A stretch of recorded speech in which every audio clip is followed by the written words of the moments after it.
శివ శివేతి శివేతి శివేతి వా భవ భవేతి భవేతి భవేతి వా హరా హరేతి హరేతి హరేతి వా భజ మనః శివమేవ నిరంతరం భజ మనః శివమేవ నిరంతరం. శివాయ గురవే నమః. శివాయ గురవే నమః. శివాయ గురవే నమః. శ్రీమాత్రే నమః. శ్రీమాత్రే నమః. శ్రీమాత్రే నమః. శ్రీ విష్ణు రూపాయ నమః శివాయ. శ్రీ విష్ణు రూపాయ నమః శివాయ. శ్రీ విష్ణు రూపాయ నమః శివాయ. నమో మహద్భ్యో ఋషిభ్యో గురుభ్యో నమః. పరమేశ్వరమయమైన సభా సదస్సుకు సవినయ నమస్సులు సమర్పణ చేసుకుంటూ అమ్మ స్మరణతో ఈ రోజు నుంచి పరమేశ్వరుని యొక్క వైభవాన్ని చెప్పుకోబోతున్నాం. ఈశ్వర వైభవం ఎక్కడ వర్ణించబడింది అంటే భారతీయ విద్యలన్నిటికీ మూలమేమిటి? వేదం. విద్యాసు శృతి ఉత్కృష్ట అని చెప్పబడుతున్నది. అన్ని విద్యలలో ఉత్కృష్టమైన విద్య ఏది అంటే వేద విద్య. అది అన్ని విద్యలకి మూలం. అలాంటి వేదం ఈశ్వరుని గురించి ఏం చెప్పిందో తెలుసుకోవాలి అని ప్రయత్నించే వారికి ఆ వేదం ఇచ్చినటువంటి గొప్ప భాగం ఏది అంటే రుద్ర నమ్మకం అని. ఆ నమ్మకం ఆధారంగా మన పరమేశ్వర వైభవాన్ని చెప్పుకోబోతున్నాం. ఇక్కడ రుద్ర భాష్యం అని చెప్పబడుతూ ఆ శీర్షిక క్రింద ఈశ్వర వైభవాన్ని మనం ఆవిష్కరించుకోబోతున్నాం.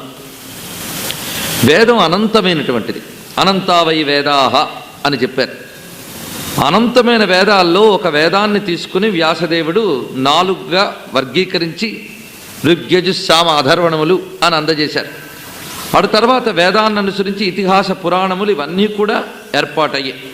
ప్రధాన ఇతిహాసమైన మహాభారతం, అష్టాదశ పురాణాలు, భాగవతం వ్యాసదేవుడు అందిస్తే మరో ఇతిహాసమైన కావ్యమైన రామాయణాన్ని వాల్మీకి అందజేశారు. ఇది మన భారతదేశంలో ప్రధానంగా చెప్పుకున్నటువంటి విద్యలు. ఇక అటు తర్వాత వచ్చినటువంటి ఇతర విద్యలన్నీ మంత్రశాస్త్రాలు ఇవన్నీ కూడా ప్రస్తావించబడుతున్నాయి. ఇప్పుడు ఆ వేదం ఏం చెప్పింది ఈశ్వరుడు గురించి అని వివరించడమే విశేషం. వేదం అంటే ఏమిటి అంటే వేదం వ్యాసుడు రాసినది కాదు అని మనం అనేక మార్లు చెప్పుకున్నాం. వేదం వ్యాసునిచే వ్యాసం చేయబడింది. కృష్ణద్వైపాయునిచే వ్యాసం చేయబడింది కనుక ఆయన పేరు వేదవ్యాసుడు అయ్యాడు. వేదం ఏమిటి అంటే పరమేశ్వరుని యొక్క శబ్దస్వరూపం వేదం. ఆయన యొక్క శబ్దస్వరూపం. ఆయన యొక్క శబ్దస్వరూపమే ఆయన గురించి చెప్పగలదు కానీ ఇంకేవి చెప్పండి. అందుకు వేదం ఏం చెప్పింది అంటే ఆద్యంతములు వేదమంతా పరమేశ్వర తత్వాన్ని ప్రతిపాదించడానికే పుట్టాయి. మొత్తం వేద భాష్యం మనం చెప్పుకోవాలి ఇక్కడ. అలాంటిది కేవలం రుద్రాన్ని మాత్రమే చెప్పుకుంటున్నాం. ఎందుకు అంటే ఇప్పుడు ఆ వేదముల్లో రుద్రం అనే ఒక్కదాన్ని మనం తీసుకుని చెప్పుకోబోతున్నాం. వేదానికి మళ్ళీ 4 భాగములుగా విభజన చేశారు. అదేమిటంటే సంహిత, ఆరణ్యకము, బ్రాహ్మణము, ఉపనిషత్తులు అని వేదాలు. ఇందులో ప్రధాన భాగం సంహిత.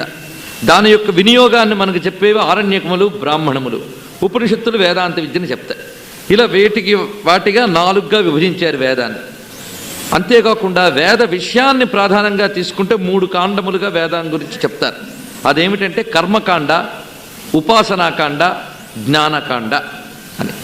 కర్మకాండ అంటే వైదిక యజ్ఞములు, వాటి ద్వారా ఏర్పడిన సంస్కారములు, ఇవంతా కర్మకాండ కిందకి వస్తాయి. ఉపాసనాకాండ అంటే ఆ వేద మంత్రముల ద్వారా వివిధ దేవతలను ఉపాసించడం అనేది ఉపాసనాకాండ. చివరికి ఆత్మతత్వాన్ని తెలుసుకునే ఆత్మవిద్యకు సంబంధించింది జ్ఞానకాండ. ఇలా 3 విధములుగా వేదాన్ని విభజించారు. కర్మకాండ ఉపనిషత్కాండతోనూ, ఉపనిషత్కాండ ఇటు ఉపాసనాకాండతోనూ కలవవు, వేటికవే విడివిడిగానే చెప్పబడ్డాయి వేదంలో.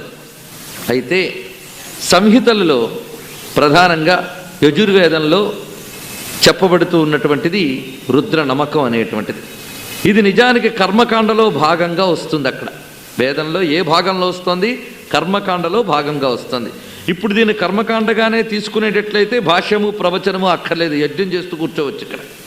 కానీ మనం భాష్యం చెప్పుకోవడానికి కూర్చున్నామంటే దీనిలో కేవల కర్మకాండ కాకుండా జ్ఞానకాండకు సంబంధించిన విషయం ఒకటి, ఉపాసనాకాండకు సంబంధించిన విషయాలు కూడా ఉన్నాయి. అలాంటి భాగం వేదంలో మరొకటి మనకు కనిపించదు.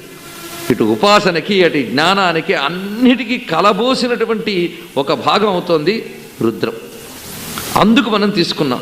ఈ విషయం ఏదో మనం చెప్తున్నది కాదు, వేదమే చెప్పింది ఆ విషయం. అయ్యా, ఈ రుద్ర నమ్మకం ఏదైతే ఉందో అది జ్ఞానకాండ, అంటే బ్రహ్మ విద్య, అది ఆత్మవిద్యను ఆవిష్కరింపజేసేటువంటిది అనే విషయం ఉపనిషత్తుల్లో చెప్తారు.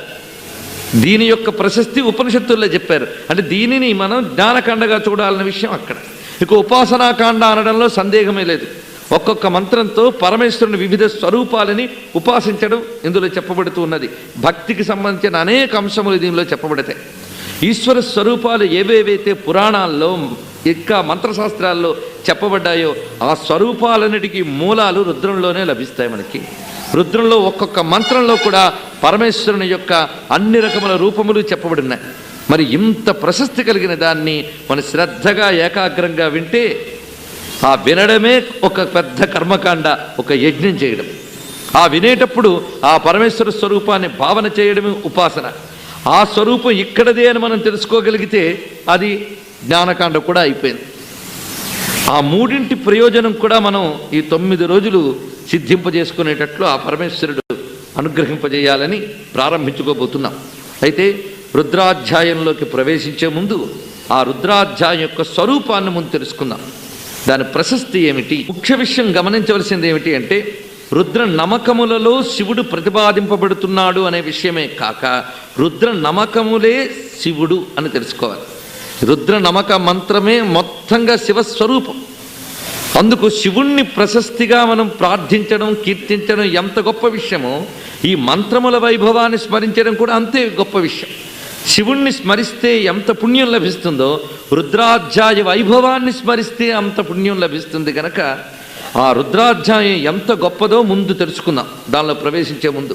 ఎందుకంటే మనం స్పర్శించబోయే విషయం, మనం ప్రవేశించబోయే విషయం ఎంత ఉత్కృష్టమైనదో ఋషులు శాస్త్రములు ఏమి చెప్పాయో తెలుసుకుంటే దాని యందు మనకు శ్రద్ధ, గౌరవము, భక్తి ఏర్పడదు. ఆ భక్తితో మనం దాని వద్దకు వెళితే ఆ శబ్దస్వరూపుడైన రుద్రుడే తనలో ఏముందో తానే చూపిస్తాడు. అందుకు ముందు శ్రద్ధగా ఆ రుద్రం యొక్క స్వరూపాన్ని మనం తెలుసుకుందాం. వేదం గురించి క్లుప్తంగా చెప్పుకున్నాం కదా. వేదం అంటే ఏమిటి, అందులో రుద్రం ఎక్కడ చెప్పబడింది? రుద్రం చెప్పబడ్డ చోటు యజుర్వేదంలో చెప్పబడి. ఋగ్వేదం, యజుర్వేదం, సామవేదం, అధర్వణ వేదం అని మనం 4గా విభజించాం. నిజానికి ఒకటే వేదం. వేదములు ఇన్ని రకములుగా లేవు, అనంతావై వేద.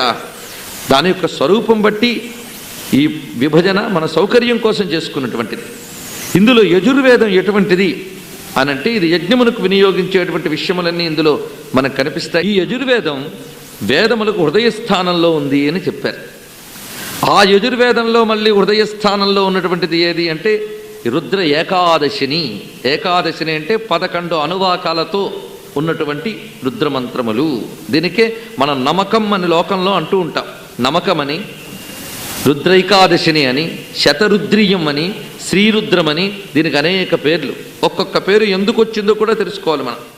ఎక్కువగా వేదంలోనూ పురాణాల్లోనూ దీని గురించి ప్రస్తావించేటప్పుడు శతరుద్రీయం అనే మాటనే ఎక్కువ వాడుకలో మనకు చెప్పబడుతుంది. ఎందుకు శతరుద్రీయం అన్నారనేది కూడా మనం పరిశీలించబోతూ ఉన్నాం. రుద్రాన్ని చెప్తే పూర్ణ వేదాన్నే స్మరించినట్లుగా, సర్వయజ్ఞములు చేసినట్లుగా ఎందుకన్నారో కూడా తెలుసుకోవాలి మనం. ఈ శతరుద్రీయం అనేది ఆ యజుర్వేదంలో హృదయస్థానంలో ఉంది, అది విశేషం. అందుకే వేదములన్నింటిలో ఈ మధ్య భాగంలో, హృదయ భాగంలో ఎందుకు రుద్రాన్ని పెట్టారు అంటే సాధారణంగా మనం ఒక ఇంట్లోకి వీధిలోకి వెలుగు కావాలి అంటే ద్వారం మధ్యలో పెడతాం దీపాన్ని. దానిని ద్వార్దేహిళీ దత్త దీపన్యాయం అంటారు. ఇలాగా అలా పెట్టబడినటువంటి దీపం అటు ఇటు ఎలా వెలుగు చూపిస్తుందో అలాగే యజుర్వేద మధ్య భాగంలో పెట్టబడే ఈ రుద్రం అటు ఉపాసనాకాండగా, ఇటు కర్మకాండగా, అటు జ్ఞానకాండగా కూడా చెప్పబడుతుంది కనుక ఆ స్థానంలో పెట్టబడింది. అది విశేషం దీనిలో. ఆ స్థానంలో చెప్పి దీని యొక్క పరిపూర్ణతని ఇది ఒక ప్రత్యేక విద్యగా దీన్ని చెప్పారు. అందుకే రుద్రాన్ని సరిగ్గా అర్థం చేసుకుంటే వేదాన్ని అధ్యయనం చేసినట్లే. ఇంకా ఏ భాగానికి కనబడిన ప్రస్తావన దీని యొక్క ప్రసిద్ధి ఇతర పురాణాల్లోని ఇతిహాసాల్లో కూడా చెప్పబడ్డాం.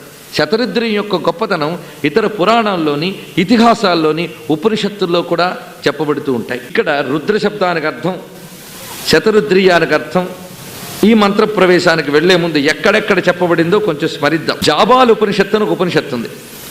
అందులో విశేషంగా యాజ్ఞవల్క్యుని వద్దకు మోక్షకాంక్ష కలిగినటువంటి బ్రహ్మవాదులు వెళతారట. ఉపనిషత్తు అంతా కూడా తద్విద్ధి ప్రణిపాతైన పరిపృష్టైన సేవయా అన్నట్లే గురువుని ఆశ్రయించి బ్రహ్మ విద్యను తెలుసుకోవడం అని వస్తుంది. అలాగే ఆ జాబాలోపనిషత్తులో చెప్తున్న విషయం ఏంటంటే యాజ్ఞవల్క్యుని వద్దకు వెళ్ళి వీళ్ళందరూ అడుగుతున్నారు. ఏమని? అథ హైనం బ్రహ్మచారిణ ఊచుహు. బ్రహ్మచారులందరూ అడిగట. బ్రహ్మచారులు అంటే పెళ్లి కాని వాళ్ళు అని అర్థం తీసుకోవద్దు. బ్రహ్మచారులు అంటే బ్రహ్మమునందు చరించువారు అని అర్థం. పరబ్రహ్మము గురించే నిరంతరం భావన చేస్తూ తత్ప్రాప్తికై సాధన చేసేవారు బ్రహ్మచారులు. వీరందరూ కూడా అడిగి ఏమని అడిగారు? కిం జప్యేన అమృతత్వం బ్రూహి అని అడిగారట. ఏది జపించడం వల్ల అమృతత్వం లభిస్తుందో చెప్పమని అడిగారు. అమృతత్వం అంటే ఏమిటి? కైవల్యం, పరమాప్త ప్రాప్తినే అమృతత్వము అని అంటారు. ఆ అమృతత్వం కిం జప్యేన, దేన్ని జపించడం చేత లభిస్తుంది అని అడిగితే సహోవాచ యాజ్ఞవల్క్య. యాజ్ఞవల్క్య మహర్షి చెప్తున్నాడు, శతరుద్రీయేనేతి. స్పష్టంగా చెప్పేశాడు. శతరుద్రీయం జపించడం వల్ల లభిస్తుందిట. ఎందువల్ల అంటే ఏతాని హవా అమృతస్య నామధేయాని. మీరు ఏ అమృతత్వం అని చెప్పారో ఆ అమృతం యొక్క పేర్లే ఇవి అని చెప్పాడు. అది విశేషం. ఏ అమృతత్వాన్ని ప్రస్తావించి లక్ష్యంగా పెట్టుకుని మీరు అన్నారో ఆ అమృతత్వం యొక్క పేర్లు ఇక్కడ చెప్పబడుతున్నాయి. ఏతాని హవా అమృతస్య నామధేయాని. అమృతం అంటే పరబ్రహ్మము అని అర్థం. పరబ్రహ్మ యొక్క పేర్లు ఇవి గనక ఏతైర్ హవా అమృతో భవతి. దీనిని హవనము చేయుట వలన, ఇక్కడ హవనము అంటే ఉపాసించడం వలన, ఆరాధించడం వలన, తత్సమర్పణాభావన వలన అని అర్థం తీసుకోవాలి. దీని వలన అమృతత్వాన్ని పొందుతారు సుమా అని రుద్ర ఉపనిషత్ అని దీనికి పేరు అక్కడ మనకు కనిపిస్తున్నది. శతరుద్రియాన్ని ఏమంటారు? రుద్రోపనిషత్ అని చెప్పబడుతున్నది. ఈ రుద్రోపనిషత్తుకి శతరుద్రియం అని పేరు ఎందుకు వచ్చింది అంటే శతం అనంతం భవతి అని వేదమే చెప్తున్నది. శతం అనంతానికి సంకేతం. మనకు లోకంలో వాడుకలో కూడా నువ్వు 100 చెప్పు, నేను మాత్రం పాటించను సుమా అంటే 100 అంటే అర్థం లెక్క కట్టి 100 కాదు, అనంతం అని అర్థం. అది నువ్వెన్ని మార్లు చెప్పినా అని. అలాగే శతం అనంతం భవతి అంటే అనంతత్వానికి సంకేతం. శతరుద్రియం అంటే అనంతులైన రుద్రుల్ని చెప్తుంది. రుద్రుడు ఒక్కడా అనంతమా? మనకు ఉపనిషత్తులోనే ఏకో రుద్ర నద్వితీయాయతస్థు యయుమాన్ లోకాన్ ఈశత ఈశనీభి అని ఉపనిషత్తే చెప్తున్నది. ఉన్నది ఒకడే రుద్రుడు, రెండవది లేదు. యయుమాన్ లోకాన్ ఈశత ఈశనీభి. ఈశనీభి అని ఒక మంచి మాట అక్కడ వైదిక శబ్దం ఇది. ఈశ్వరుడు అనే పేరు ఎందుకు వచ్చిందో దీన్ని బట్టి మనం తెలుసుకోగలం. ఈశనీభి అంటే శాసక శక్తులతో అని అర్థం. ఈశ్వర శబ్దానికి శాసకత్వము సమర్థత అని 2 అర్థములు ఉన్నాయి. ఈశనీభి అంటే తన సమర్థవంతమైన శాసక శక్తులతో ఏ ఇమాన్ లోకాన్ ఈశత, ఈ సమస్తములైన లోకములను ఎవడు శాసిస్తున్నాడో అతడు రుద్రుడు, అతడొక్కడే, ఆయనొక్కడే. కానీ ఆయన నుంచి ఆవిర్భవించిన అనంతములైన శక్తులతో ఈ లోకంలో ప్రతి అణువుని ఆయన శాసిస్తున్నాడు. ప్రతి అణువుని ఆయన శాసించినప్పుడు ఎన్ని రకాల రుద్రులు అయ్యారు? ఈ మాట రుద్రంలోనూ వస్తుంది. సహస్రాని సహస్రసో వై రుద్రాహ అది భూమ్యాం అనే మంత్రంలో చివరికి వస్తుంది. వేలాది రుద్రులు అని. అక్కడ వేలాది కూడా అనంతవాచకమే. అందుకు రుద్ర నమ్మకంలోనే అనంతత్వం చెప్పబడింది. అనంతులైన రుద్రులు అసంఖ్యాకాహ, లెక్కలేనంత మంది రుద్రులు ఉన్నారట. ఎందుకు? లెక్కలేనంతగా విస్తృతి చెందింది విశ్వం. అంత విశ్వంలో ఒక్క రుద్రుడు గణనకి అతీతమైన సంఖ్యలో విస్తరించి ఉన్నాడు. వారందరూ దీనిలో ప్రస్తావించబడుతున్నారు కనుక దీనికి శతరుద్రీయం అని చెప్పబడుతున్నది సుమ. అందుకు ఇప్పుడు రుద్రునికి ఈశ్వర శబ్దం వేదంలో ఎంత సహజంగా ఇవ్వబడిందో అనేది యయిమాన్ లోకాన్ ఈశత ఈశనీభిహి అన్న. అలాగే శతరుద్రయం అనే పేరు రావడానికి మరొక అర్థం మనకి స్కాంద పురాణంలో సూత సంహితలో చెప్పబడింది. అంటే దీన్ని బట్టి మీరు తెలుసుకోవాల్సింది ఏమిటంటే ఇతర పురాణాల్లో కూడాను శతరుద్రయం గురించి విశేషంగా చెప్తున్నారంటే మనం తరించడానికి ఋషి అన్ని వైపుల నుంచి బోధిస్తాడు. ఈ వైపు నుంచి తప్పించుకున్నా మరోవైపు నుంచి ఏమైనా విని బాగుపడతామేమోనని, ఎటు నుంచైనా విని వీడు బాగుపడాలి అని చెప్పి పురాణములన్నీ కూడా శతరుద్రియ ప్రశస్తిని చెప్తున్నాయి. అందులో స్కాంద పురాణంలోని సూత సంహిత శతరుద్రియం గురించి చెప్తూ శతశాఖాగతం సాక్షాత్ శతరుద్రీయముత్తమం తస్మాత్ జపమాత్రేణ సర్వపాపై ప్రముచ్యతే అని చెప్తున్నది. రుద్ర మంత్రాలని ఒక్కమారు జపించినంత మాత్రాన సర్వపాపై ప్రముచ్యతే, అన్ని పాపముల నుంచి వాడు చక్కగా విడువబడతాడు సుమా. శతరుద్రి అనే పేరుకి అది చెప్తున్న అర్థం ఏమిటంటే వేదముల్లో ఒక్కొక్క వేదానికి అనేక శాఖలున్నాయి. ఎన్ని శాఖలు అయితే మనం మిగుల్చుకున్న శాఖలు ప్రస్తుతం భారతదేశంలో 0.1% మాత్రమే. అంటే మనం ఎంత కోల్పోయామో మీరు ఆలోచించండి. ఇప్పుడు వేద పాఠశాలను ఉద్ధరిస్తాం అనే ఉద్యమంతో చాలామంది బయలుదేరుతున్నారు, కానీ సరిగ్గా వేదం అధ్యయనం చేసేవాళ్ళు చేయించేవాళ్ళు కూడా కరువైపోతున్నారు. అమెరికాలో ఒక పెద్ద ఆయన ఉంటాడు, ఆయన వేదం ఉద్ధరించాలని బుద్ధి అక్కడికి వెళ్ళలేక పుడుతుంది. వెంటనే ఇక్కడికి వస్తాడు, ఏమండి వేదాన్ని ఉద్ధరించాలి, వేద పాఠశాలకి ఎంత డొనేషన్ కావాలంటే అంత ఇస్తానండి అంటాడు. సంతోషం, మీకు ఎంతమంది పిల్లలండి అంటే 4 అండి. ఒక్క పిల్లవాడిని వేదం నేర్పడానికి పంపిస్తావా? వాడు ఒప్పుకోడు. వాళ్ళ పిల్లలు మాత్రం వేదం చదువుకోకూడదు, ఇంకెవడో చదివితే వీడు చదివిస్తాడట. ఇలాగైతే ఇంక వేదం ఏమి ఉద్ధరింపబడుతుందండి? చదవవలసిన వాళ్ళు ఎప్పుడో మానేస్తూ ఉన్నారు. ఇంకా వేదాధ్యయనానికి కొన్ని విధులున్నాయి, నియమాలు ఉన్నాయి, అవేమి పాటించిన వాళ్ళు మేమెందుకు చదవకూడదని అరకొర మంత్రాలు చదువుకుని భ్రష్టత్వానికి పొందుతున్న వాళ్ళు ఉన్నారు. ఇటువంటి స్థితిలో ఉన్నాం మనం. అయితే ఈ అనంతమైనటువంటి వేదరాశిలో మనం మిగుల్చుకున్న శాఖలు తక్కువ. యజుర్వేదానికి మొత్తం 101 శాఖలు ఉన్నాయట. అందుకే యజుర్వేదానికి శతశాఖాగతం అని దానికి పేరు.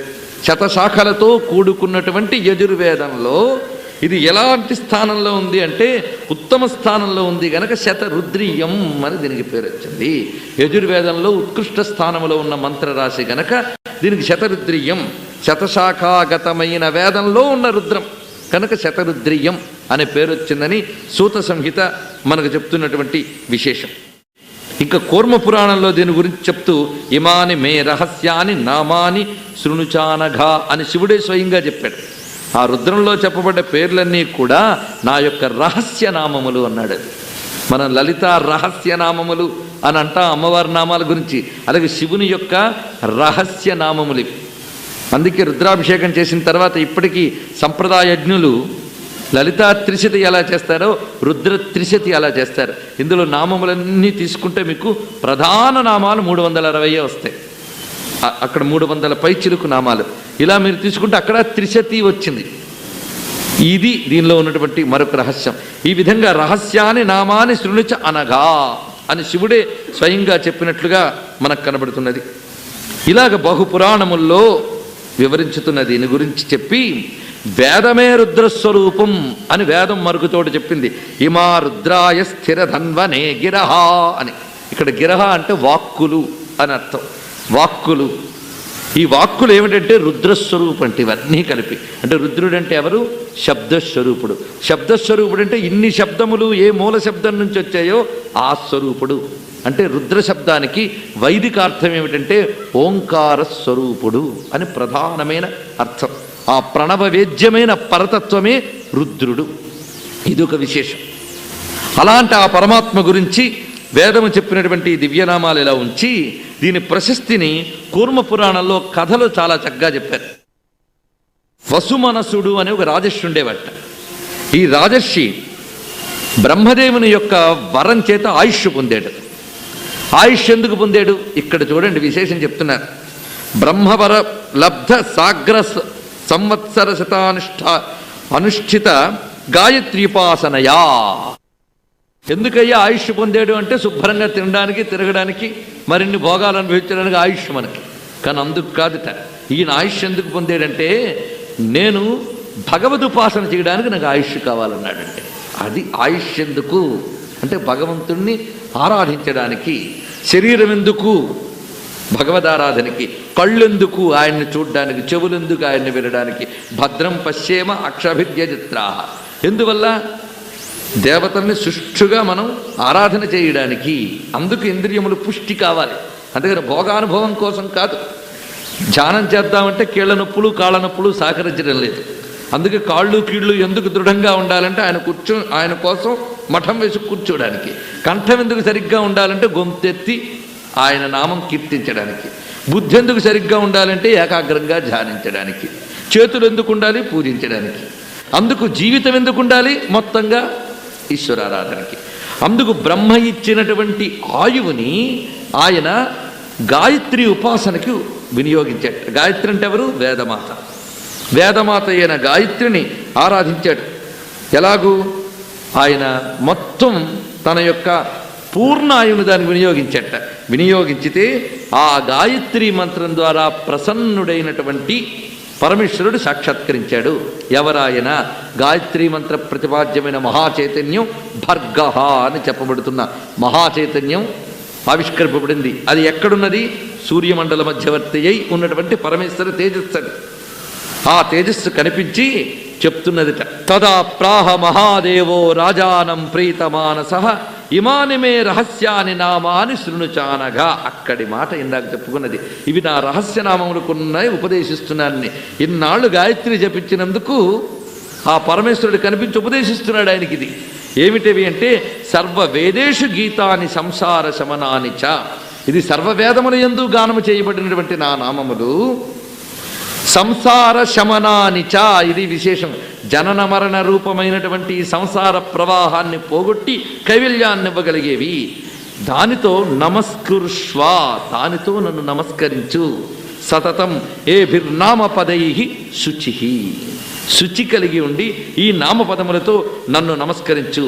ఆ నామములే అధ్యాయం శతరుద్రీయం యజుషాం సారముత్తమం. ఇవి యాజుష మంత్రముల యొక్క సారము. జపస్వానన్య చేతస్కో మయ్యే వాసక్త మానసః. దీనిని అన్యచింతలు విడిచి నాయందే ఆసక్తి కలిగి ఎవరైతే జపిస్తున్నారో, జపేదాభరణాత్ రుద్రం మరణ పర్యంతం, దీనినే ఎవరు జపిస్తున్నారో వారు సయాతి పరమాంగతిం, వారు పరమగతిని పొందుతారు సుమా అని పరమేశ్వరుడు అన్నాళ్ల గాయత్రి ఉపాసనకి ఫలంగా ఆయన స్వయంగా శతరుద్రియాన్ని ఉపదేశించాడు. అంటే శివుడు ఉపదేశించగా తీసుకున్న మంత్రములు కనుక ఈయన వద్ద అవి శక్తివంతంగా పనిచేసి కైవల్యాన్ని ఇచ్చే. ఉపనిషత్తులో మరొక చోటు చక్కగా ఏం చెప్తున్నారంటే, రుద్రం జపం చేయడం ఏమిటి అంటే అవిముక్తోపాసన చేయడం అన్నారు. ఇది చాలా ఏకాగ్రంగా మీరు వింటే దీని గొప్పతనం మరింత తెలుస్తుంది. మోక్షం రావాలి అంటే అవిముక్తోపాసన చేసి తీరాలండి. ఇది మీకు వైష్ణవోపనిషత్తుల్లో ఒక చోట కూడా చెప్పబడింది. అవిముక్తోపాసన యొక్క గొప్పతనాన్ని చెప్తారు. అవిముక్తోపాసన చేయనిది కైవల్యం రాదు. అవిముక్తం అంటే ఏమిటి? అవిముక్తం అని ఒక క్షేత్రానికి పేరుంది. చాలామంది గుర్తుండుంటుంది వినడం అలవాటైన వాళ్ళకి. కాశీ క్షేత్రానికి పేరు అవిముక్తము అని. అవిముక్తోపాసన వల్లనే కైవల్యం లభిస్తుంది. అందుకే కాశ్యాంతు మరణాన్ముక్తి, కాశీలో శివుణ్ణి ఉపాసించిన వాడికి ముక్తి లభిస్తుంది. ఈ అవిముక్తం అనే క్షేత్రములు మొత్తం 3 చోట్ల ఉన్నాయట. ఎక్కడ? ముందు మనకు స్థూలమే కనిపిస్తుంది. మనలో ఉన్నదానికన్నా బయట ఉన్నది చెప్పడం మనకు చాలా సులభం. అందుకు ముందు స్థూలం గురించి చెప్తాం. స్థూలంగా అవిముక్తం ఉన్న చోటు ఏది అంటే వారణాసి అని చెప్పబడుతున్న కాశీక్షేత్రం అవిముక్తం. దీనికి అవిముక్తమని పేరు ఎందుకు వచ్చిందయ్యా అంటే విముక్తము అంటే విడిచిపెట్టేది అని అర్థం. అవిముక్తము అంటే విడిచిపెట్టకుండా ఎక్కడుంటారో దాని పేరు అవిముక్తం. ఎవరుండేది? పరమేశ్వరుడు ఏ చోటుని విడిచిపెట్టకుండా ఉంటాడో ఆ చోటు అవిముక్తం. ప్రళయకాలంలో సర్వభువనములు లయమైనప్పటికీ కూడా ఆయన ఇది నా చోటు అని పరమ ప్రేమగా దాచుకుని అక్కడే ఉంటాడట. అందుకు కాశీక్షేత్రానికి అవిముక్తమని, ఆనందకాననమని, వారణాసి అని, రుద్రగేహమని అనేక పేర్లు చెప్పబడుతూ ఉన్నాయి. అలాంటి అవిముక్తోపాసన మోక్షాన్ని ఇస్తుంది. అందుకే స్థూలంగా మనకి కాశీక్షేత్రం. ఇక ఆంతరిక క్షేత్రం. క్షేత్రములు 2 విధములు, బాహ్యములు అభ్యంతరములు అని. అభ్యంతరములు అంటే మన లోపల కాశీక్షేత్రం ఏమిటి? భ్రూఘ్రాణంబుల మధ్య సంధి కాశీక్షేత్రంబు. వరణ అసి 2 నదుల నడుమ ఉన్నటువంటి వారణాసి. ఆ 2 నదులే ఇడా పింగళ నాడుల నడుమ ఉన్నటువంటి చోటు. మధ్యలో సుషుమ్న, ఆ స్థానమే భూమధ్యస్థానం, ఆజ్ఞాచక్రస్థానం, రుద్రస్థానం. రుద్రుడు అంటే ఈశత ఈశనీభి, తన శాసక శక్తులతో దేవతల్ని శాసించేవాడు.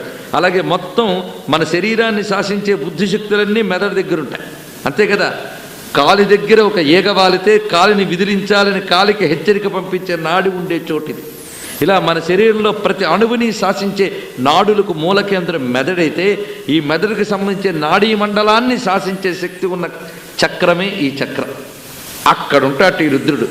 శరీరాన్ని మొత్తాన్ని శాసించే బుద్ధిశక్తుల్ని శాసించే ప్రధాన చైతన్యం అక్కడున్నది. అందుకు భూమధ్య స్థానంలో ధ్యానం చెప్పారు.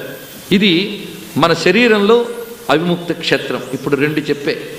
మూడోదేది అంటే వేదములలో అవిముక్త క్షేత్రం. వేదములలో అవిముక్త క్షేత్రం ఏంటంటే రుద్రమే, అది విశేషం. అందుకు రుద్రాధ్యాయం చేసేవాడు అవిముక్తోపాసన చేసిన వాడు అవుతున్నాడు. వాడికి రుద్రాధ్యాయం చేసిన వాడికి ఈ నాడీ స్పందన జరుగుతుంది. మంత్రములు ఉచ్చరించేటప్పుడు మన నాడీ మండలాల్లో స్పందనలు ఏర్పడతాయి. అన్ని నాడీ మండలాలని స్పందింపజేయగలిగేటువంటి ప్రధాన శక్తి కలిగిన ఈ ఆజ్ఞాచక్రం పేరే ఆజ్ఞ. ఆజ్ఞ అంటే ఆర్డర్, అదే ఈశకత్వం అనేటువంటిది, అది రుద్రస్థానం. ఆ నాడులు స్పందించాలి అంటే రుద్రాధ్యాయం ఒక్కటే శరణ్యం. ఇప్పుడు 3 క్షేత్రములు ఉన్నాయి. ఇందులో ఏది గొప్పది అంటే దేన్ని తక్కువగా చూసిన మహాపాపం. 3 గొప్పదే. అందుకు కాశ్యాంతు మరణాన్ముక్తి అంటే కాశీకి వెళ్ళి చనిపోతే మోక్షం వస్తుంది అనే మాట అటు ఉంచి, ఎవరు దృష్టి భూమధ్యమును ఉండగా శరీరాన్ని విడిచిపెడతారో వారు కైవల్యాన్ని పొందుతారు అని ఒక భావం. అదేవిధంగా ఎవరు రుద్రాధ్యాయ భావన చేస్తూ శరీరాన్ని విడిచిపెడతారో వారు కైవల్యాన్ని పొందుతారని ఒక భావం. ఎవరు కాశీక్షేత్రంలో శరీరాన్ని విడిచిపెడతారో వారు కైవల్యాన్ని పొందుతారనేది ఒక భాగం. 3 పరమేశ్వరమయమైన సభా సదస్సుకు సవినయ నమస్సులు సమర్పణ చేసుకుంటూ శతరుద్రయం అధీతే సో అగ్నిపూతో భవతి. చూడండి ఎంత విశేషం చెప్తున్నారు. శతరుద్రియాన్ని ఎవరు అధ్యయనం చేస్తున్నారో వారు అగ్నితో శుద్ధమైనట్లుగా శుద్ధి అవుతారట. అగ్నిపూత అని చెప్తున్నారు ఇక్కడ. అలాగే సురాపానాత్పూతో భవతి, వాడు ఎప్పుడైనా త్రాగరానివి త్రాగితే ఆ దోషం నుంచి విమోచన లభిస్తుంది. అంతేగాని చదివేం కనుక మళ్ళీ తాగొచ్చని కాదు ఇక్కడ అర్థం. వాడు ఒకప్పుడు తాగిన దోషం పోయి మళ్ళీ ఆ బుద్ధి పుట్టకుండా ఉండడానికి. ఇక్కడ మరొక విషయం తెలుసుకోవాలంటే ప్రాయశ్చిత్త కర్మ గురించి కొంచెం తెలుసుకోవాలి. ప్రాయశ్చిత్త కర్మ చెయ్యాలి అంటే ఇదిగో వైదికమైనటువంటి ఈ విషయాలు మనం ఆధారంగా తీసుకుంటూ ఉంటాం. వీటితో ప్రాయశ్చిత్తం చేసుకుంటాం చేసిన పాపాలకి. అది ఈ జన్మలోవే కాదు, గత జన్మల్లోవే. భగవంతుడు మానవ జీవితం ఎందుకు ఇచ్చాడంటే ప్రాయశ్చిత్తం కోసం ఇచ్చాట. పురాణాలు చెప్తున్న విషయం చూడండి. ఏ శుద్ధత లేకపోవడం వల్ల మన పరమేశ్వరుని చేరలేకపోయేమో ఆ శుద్ధత పొందడానికి అవకాశం మానవ జన్మ, అది విశేషం. అందుకు ఆ పవిత్రత కోసం, ఆ శుద్ధత కోసం ఇవ్వబడినటువంటిది మానవ జన్మ. అందుకు మానవ జన్మని దేనికి వినియోగించుకోవాలి? ప్రాయశ్చిత్తం కోసం వినియోగించుకోవాలి. ప్రాయశ్చిత్తం పొందాలంటే ఏమిటి చేయాలి అంటే ముందు పశ్చాత్తాపం చెందాలిట. పశ్చాత్తాపం చెందితేనే ప్రాయశ్చిత్తానికి అర్హత వస్తుంది, అది విశేషం. అయ్యో పాపం చేసేనే, దాని నుంచి బయటపడాలి అని తపించిన వాడు ప్రాయశ్చిత్తం చేయాలి. పశ్చాత్తాపం లేని వాడికి ప్రాయశ్చిత్త అర్హత లేదు. ఇది తెలియక చాలామంది ఏమంటారంటే పశ్చాత్తాపమే ప్రాయశ్చిత్తం అండి అని కాదు. పశ్చాత్తాపమే ప్రాయశ్చిత్తానికి అర్హత, అది విశేషం. అలా పశ్చాత్తప్తుడై నా పాపములన్నీ ఎలాగ పోతాయి అంటే నేనున్నాను అని చెప్తూ రుద్రం ముందుకు వస్తుంది. కాశీక్షేత్రం ఎలాగ సర్వ పాపముల్ని దహనం చేయడానికి ఉన్నదో శతరుద్రయం అలా ఉన్నదిట. అందుకే సురాపానాత్ పూతో భవతి, బ్రహ్మహత్యాత్ పూతో భవతి, కృత్యాత్ పూతో భవతి. చెయ్యరానివి చెయ్యడం, అలాగే చెయ్యవలసిన వదిలేయడం, ఈ 2 మహాపాపాలు. ఆ మహాపాపాల నుంచి ఇది విముక్తం చేస్తుంది, అవిముక్తమైన కైవల్య స్థితినిస్తుంది కనుక తస్మాత్ అవిముక్తమాశ్రితో భవతి. దీనిని సన్యాసి కూడా పఠించాలి అన్నారు. అదొకటి విశేషం చూడండి. వేదంలో శతరుద్రం యొక్క ప్రశస్తి ఎందుకు చెప్తున్నారంటే అత్యాశ్రమి సర్వదా సకృద్వా జపేత్ అని ఇక్కడ వివరిస్తున్నారు. ఇది కైవల్యోపనిషత్తు అనే ఉపనిషత్తులో మాటలు ఇవన్నీ కూడా. అంటే రుద్రం గురించి ఉపనిషత్తుల్లో అనేక చోట్ల చెప్తున్నారు, కైవల్యోపనిషత్తులో చెప్తున్న మాటలే. ఇందులో అత్యాశ్రమి అంటే 3 ఆశ్రమములకు అతీతులైనటువంటి వాడు ఎవడో అతడు అత్యాశ్రమి. అత్యాశ్రమికి వేదాధికారం లేదు. సన్యాసిగా అయినవాడు మళ్ళీ వేదాన్ని అధ్యయనం చెయ్యరాదు. అతడు కేవల ప్రణవోపాసనే చెయ్యాలి. కేవల ప్రణవం గృహస్థు చేయరాదు, బ్రహ్మచారి చేయరాదు, వానప్రస్థు చేయరాదు. ప్రణవాన్ని కేవలం సన్యాసి మాత్రమే జపించాలి. ప్రణవం తప్ప మరేది జపించకూడదు. అలాంటి సన్యాసి కూడా రుద్రాన్ని మాత్రం ఎల్లవేళలా జపించాలి. సమయం లేకపోతే ఏదో ఒక్కసారైనా జపించు, ఒక్క మంత్రమైనా జపించు రుద్రంలోది, కానీ విడిచిపెట్టరాదు. ఎందువల్ల? యతులు కూడా నిత్యం మననం చేయవలసిన బ్రహ్మతత్వం, ప్రణవతత్వమే ఇది అని చెప్పడం. అందువల్లనే దీనికి జ్ఞానకాండలో ఉత్కృష్టమైన స్థానం ఇవ్వబడింది అని కైవల్యోపనిషత్తు చెప్తున్నది. అంత గొప్ప విశేషం సుమా ఇందులో చెప్పబడుతున్నది అని వివరించారు. ఇలా మనం గమనించినప్పుడు రుద్రం యొక్క గొప్పతనం చెప్తూ ఉంటే రుద్రుడు ఆనందిస్తాడు. అందుకు చెప్పుకోవడం ఇవన్నీ కూడా. రుద్ర మంత్రాలని ప్రస్తుతిస్తున్న కొద్దీ పరమేశ్వరుడు సంతోషిస్తాడు. ఎందుకంటే ఆయన యొక్క శబ్దస్వరూపాన్ని కూడా ప్రస్తుతిస్తున్నాం. అంతేగాని ఇంకా ఎన్ని ఉదాహరణలు చెప్తారండి రుద్రం గొప్పతనం గురించి అనుకోవద్దు. రుద్రం గురించి మొత్తం 9 రోజుల్లో చెప్పలేనన్న విషయం మీకు తెలుసు, నాకు తెలుసు. అయినప్పటికీ అందులో చెప్పబడే ఆ పరమేశ్వర స్వరూపాన్ని వీలైనంత గమనించడం మనం ప్రయత్నం చేస్తున్నాం. అందుకే మొత్తంగా కలుపుకుని ఒక్కసారి శతరుద్రీయం మహిమని చెప్పుకుంటే పరమేశ్వరుడు సంతోషిస్తాడు. దీని గురించి మనకి స్కాందంలోనే బ్రహ్మోత్తర ఖండమని అందులో గొప్ప కథ చెప్పబడిందండి. ఈ కథ శతరుద్రీయానికి చెప్పబడినప్పటికీ కూడా మనం అన్నిటికీ అన్వయించుకోవచ్చు. ఇందులో ముఖ్యంగా మనం తరించడానికి పరమేశ్వరుడు అనేక సాధనలు పెట్టాడు. అందులో కలి వస్తున్నాడు అనగానే ఆ ఈశ్వరుడు దయ చూపించేట ప్రజల మీద. ఎందుకంటే దెబ్బ తగిలిన పిల్లవాడి మీదే జాలి ఉంటుందండి ఎవరికైనా, తల్లికి కూడా. వాడు పాపం కొద్దీ వచ్చినప్పటికీ కూడా జాలే. చూడండి, కొందరు చాలా తప్పులు చేస్తారు, మనకు వాడి మీద చాలా కోపం ఉంటుంది, కానీ వెళ్ళేటప్పటికి వాళ్ళు ఏడుపు మొహం పెట్టుకుని కొంచెం కనిపించగానే మనం ఏమీ ఆనందం. పరమేశ్వరుడు కూడా పాపం అలాంటి జాలి గలవాడే పాపం అని. అందుకే ఆయన గత యుగాలలో పాపజీవులు ఎవరైతే ఉంటారో వారందరి కోసం కలియుగం ఒకటి కేటాయించాడు. అక్కడ పంపిస్తాడు వీళ్ళందరినీ. అయినప్పటికీ వాళ్ళకు కూడా తరించడానికి ఒక మార్గం పెట్టాడు. వీళ్ళు ఎలా తయారయ్యారంటే ఆ మార్గం కూడా పట్టించుకొని కుతర్కాలకులోనే భ్రష్టులైపోతున్నారట. అంటే పరమేశ్వరుడు కరుణ ఎంత గొప్పదో వీళ్ళ దౌర్భాగ్యాలు అంతకన్నా గొప్పవి అని శాస్త్రం చెప్తున్నది. ఏతాదృశీ తవ కృప భగవన్ మమాపి దుర్దైవమీదృశమిఘాజని నానురాగ అంటారు చైతన్య మహాప్రభువులు. స్వామి, నీ కృప చాలా గొప్పదే, నామస్మరణాద్ అన్యోపాయం నహిపశ్యామో భవతరణే అన్నారు ఆయన. నామస్మరణ చేస్తే చాలు ధన్యులైపోతారు. మనం ఒప్పుకోం. ఎవరన్నారండి, ఇంకేదైనా చేద్దాం, ఇంకా వ్యామోహం, ఈ మంత్రాలు ఆ తంత్రాలు ఇవన్నీ పట్టుకోవడం, పోనీ ఉన్న దివ్యనామాలను తీసుకొచ్చి ఇంకెవరి నామాలకో తోకలు తగిలించి చెప్పించడం. దానివల్ల ఏం ప్రయోజనాలు వస్తాయి చెప్పండి? దోషాలు కూడా వస్తాయి. ఇలాంటి పరిస్థితుల్లో పెడుతున్నా అంటే ఆయన అన్నీ ఇచ్చినా ఇంకా అన్నారు కానీ నామానికి అంత ప్రాధాన్యం ఉందా అండి అని మరొకడు. ఇవన్నీ ఎందువల్ల వస్తున్నాయి? ఈ కథ తీస్తే మనకు బాగా అర్థమవుతుంది. ఒకసారి పాపం నరకలోకం ఖాళీ అయిపోయిందిట, యమలోకం. యముడికి చాలా బాధగా ఉంది. ఎవరికైనా ఒక ఆఫీసు అన్నీ ఇస్తే చక్కగా చేతి నిండా పని ఉంటే సంతోషం. ఈ రోజుల్లో పని లేకపోతే సంతోషం, పడుకోవచ్చు ఆఫీస్కి వెళ్ళి. కానీ యముడు వాళ్ళందరూ అన్న బద్ధక జీవులు కారు కదా, వాళ్ళు చక్కగా పని చేయాలనుకుంటున్నారు. పని చేయాలంటే పని లేదు. ఒక్క పాపి లేట, పాపులు ఎవరూ రావడం లేదు. చూశాడు, ఇంకా ఎన్నాళ్ళు ఇలా గోళ్ళు గిల్లుకుంటూ కూర్చుంటాం, ఈ పాపులు ఎవరు రావట్లేదు, అసలు పాపుల్ని నా దాకా తీసుకొచ్చే ఏజెంట్స్ కొందరు ఉన్నారు కదా, వాళ్ళు సరిగ్గా పనిచేస్తున్నారు లేదో చూద్దామని వాళ్ళందరినీ పిలిపించాడు సమావేశం. ఎవరా ఏజెంట్లు అంటే పాపాలని పెంచే ఏజెంట్స్ కొందరు ఉన్నారు.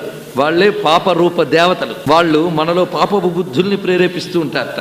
వాళ్ళు ఊరికనే పనికిమాలి రారు, వాడి సంస్కారానికి అనుగుణంగానే వస్తారు. ఇప్పుడు తడి తేమ తగిలితేనే పురుగులు పట్టుకొస్తాయి, అవునా కదా? అందుకని పురుగులు వాటంతటే వస్తాయా? అవి పుట్టడానికి కావలసిన వాతావరణం ఉన్న చోట అవి వస్తాయి. అలాగే పాపాలు రావడానికి కావలసినటువంటి వాతావరణం అన్ని ఏర్పరచుకుంటే అవి వచ్చి బుద్ధుల్లో కూర్చుంటాయి అన్నమాట. అలాగే రోగరూప దేవతలు, పాపరూప దేవతలు, ఇంకా భూత ప్రేత పిశాచ దుష్టశక్తులు, వీటన్నిటిని పిలిపించాడు. ఎందుకంటే వాటి ద్వారా వెళ్ళే వాళ్ళందరూ ఈ లోకాలకు చేరుకుంటారు, అది విశేషం. అందుకే ఏజెంట్స్ అందరినీ పిలిపించాడు. మీరు సరిగ్గా పనిచేస్తున్నట్లేదు, ఖాళీగా ఉంది నరకలోకం, ఏమిటి మీరు నిర్ణయించుకున్నారు అంటే వాళ్ళందరూ యముణ్ణి నమస్కరించి అంటున్నారట, మా పని మేము చాలా తీవ్రంగా చేస్తున్నాం కానీ మేము చెయ్యలేకపోతున్నాం, ప్రయత్నిస్తున్నాం కానీ మా వల్ల అవ్వడం లేదు. ఎందుకంటే ప్రజల్లోకి ప్రవేశించి పాప బుద్ధులు పుట్టించి ప్రేరేపిద్దామంటే అన్ని చోట్ల కూడా అధునావర్తితం లోకే నశక్తాస్మ స్వయం ప్రభో, ఇప్పుడు మేము లోకంలో తిరగడానికి మా సమర్థత చాలడం లేదు. ఎందుకంటే గ్రామే గ్రామే నదీ తీరే పుణ్యే శ్వాయతనేషు చ రుద్రజాప్యేన పర్యాప్తే కథం పరిచరేమహి. ప్రతి గ్రామంలోని, ప్రతి నదీ తీరంలోని, ప్రతి ఆలయంలోని కూడా మాకు రుద్రమంత్రాలు వినిపిస్తూ ఉంటే మేము వెళ్ళలేకపోతున్నాం అక్కడికి అన్నట్టు. అది విశేషం. ఈ కారణం చేత రుద్రజాప్య ప్రభావైన నిర్దగ్ధాశ్చైవ విద్రుతాః, మేము వెళదామని వెళుతూ ఉంటే మేము కాలిపోతున్నాము. రుద్రం జపిస్తూ ఉంటే ఏం పుట్టుతాయి? మంటలు పుడతాయట. అది విశేషం. రుద్రం జపిస్తే మంటలు పుడతాయి. ఏ మంటలు?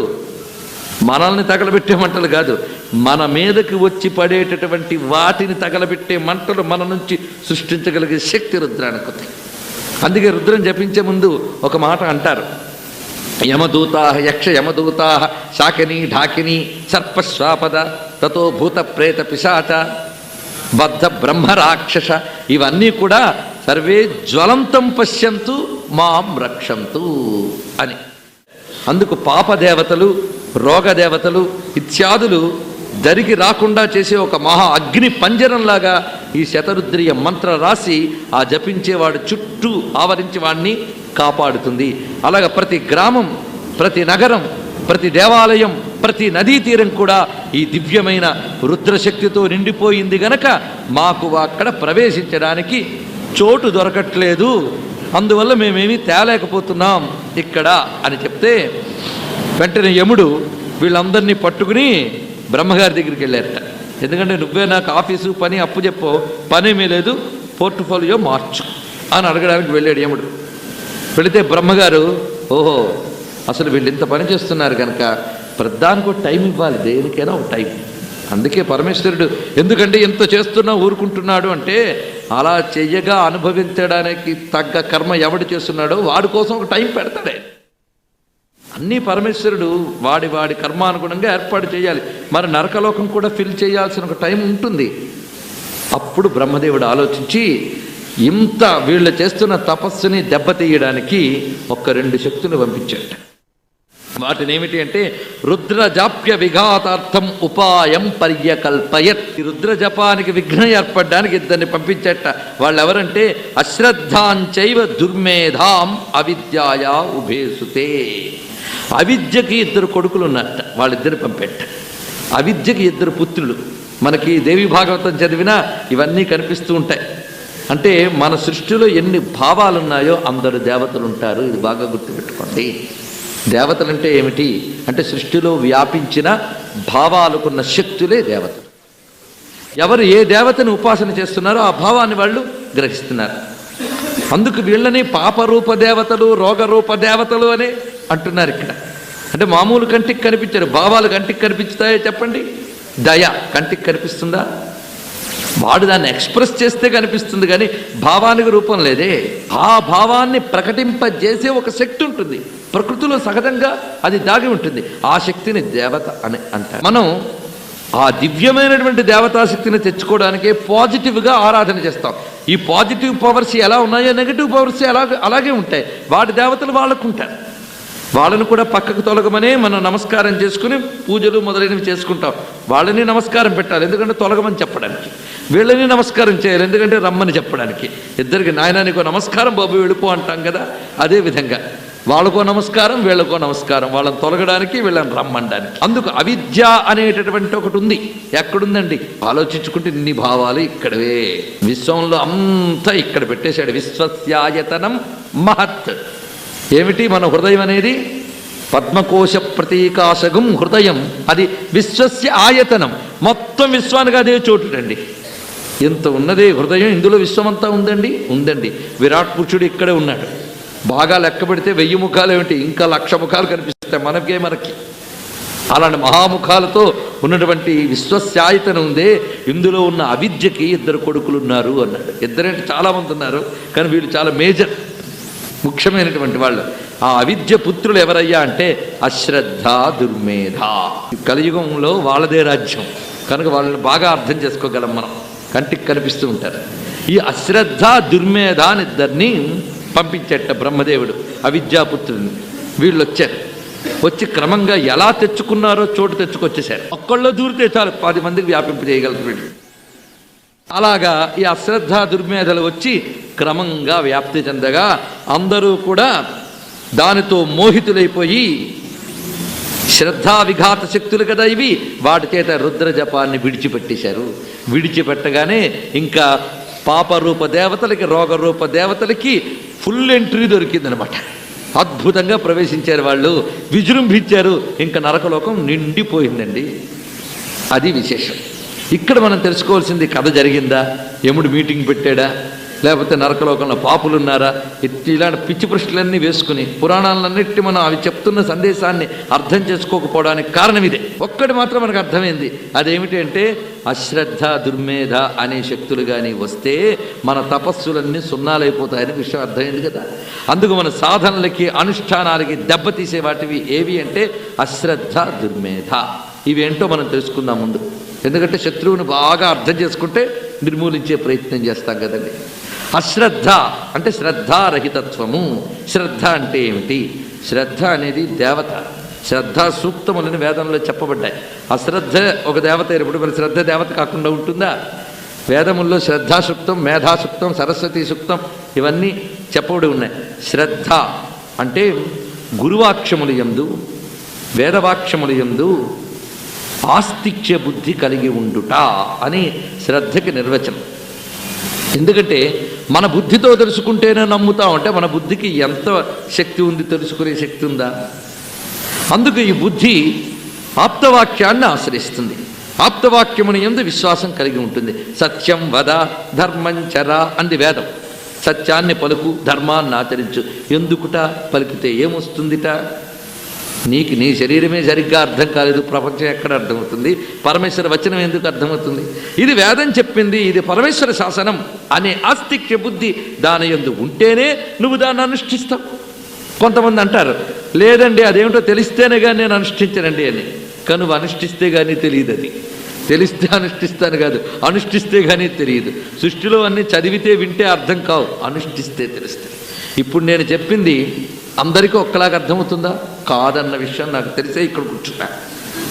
ఎందుకంటే వారి వారి సాధనాన్ని బట్టి నిత్యం ఒక సాధన, అనుష్ఠానం ఇవి చేసుకున్నటువంటి వాడికి అందే విషయం వేరు. అసలు ఏమీ లేకుండా ఈరోజు ఇక్కడ కూర్చున్న వాడికి ఎలా అర్థమవుతుందండి? అందుకు ఒక విషయం మనం వినగా కొంత, అనగా కొంత, చదవగా కొంత తెలిస్తే, దేశ పర్యటనలు, లోకాన్ని చూడడం వల్ల ఇంకొంత తెలుస్తుంది. మిగిలిన భాగమంతా కూడా అనుష్ఠానం వల్ల మాత్రమే తెలుస్తుంది. ఆ అనుష్ఠానం ఎలా వస్తుంది? శ్రద్ధ వల్లనే వస్తుంది. శ్రద్ధే నిన్న అనుష్ఠానంలో తీసుకువెళుతుంది. శ్రద్ధ కలిగి ఉండడం పెద్దలు చెప్పారు, అందుకు ఆచరించుతున్నాం అని చెప్పే కదండి ఇంతమంది చేశారు. మా గురువుగారు చెప్పారటండి, మహామంత్రం అంట, ఇది జపించే సిద్ధి కలుగుతుంది. ఎంత జపించాలి? దాని నియమం ఉంది. ఆ నియమం ప్రకారం జపించాడు, సిద్ధి పొందాడు. అప్పుడు తెలిసింది దాని యొక్క ఆనందం, అనుభవం. అది అనుష్ఠింపడేయడానికి ఏది హేతువయ్యింది?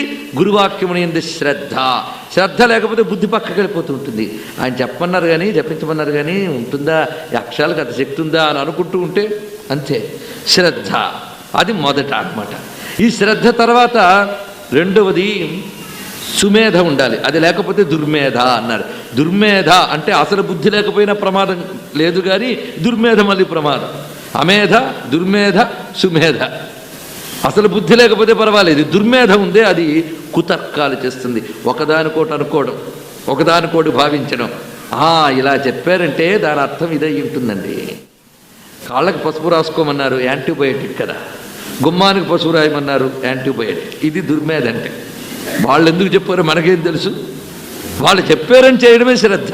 వాళ్ళ దానికి మనకు తెలిసిన పరిమితి జ్ఞానంతో ఎవరో చెప్పారు, అన్నం ముందు పరిశేచన ఎందుకు జల్లుతారు అంటే కంచం చుట్టూ చేవలు పట్టనివ్వకుండా. మనం కంచం ముందు కూర్చుంటే కంచానికి చేవలు పట్టనిస్తామా? ఆ పట్టే వరకు ఆగుతామా? అందుకోసం అవా కారణాలు చెప్పుకునేవి. ఇలా సైంటిఫిక్ రీజన్స్ ఇచ్చి మన వేద విజ్ఞానానికి అర్థం చెప్పడానికి ప్రయత్నిస్తున్నారే, వాళ్ళని దుర్మేధలు అని అంటారు, ఇంకేమీ కాదు.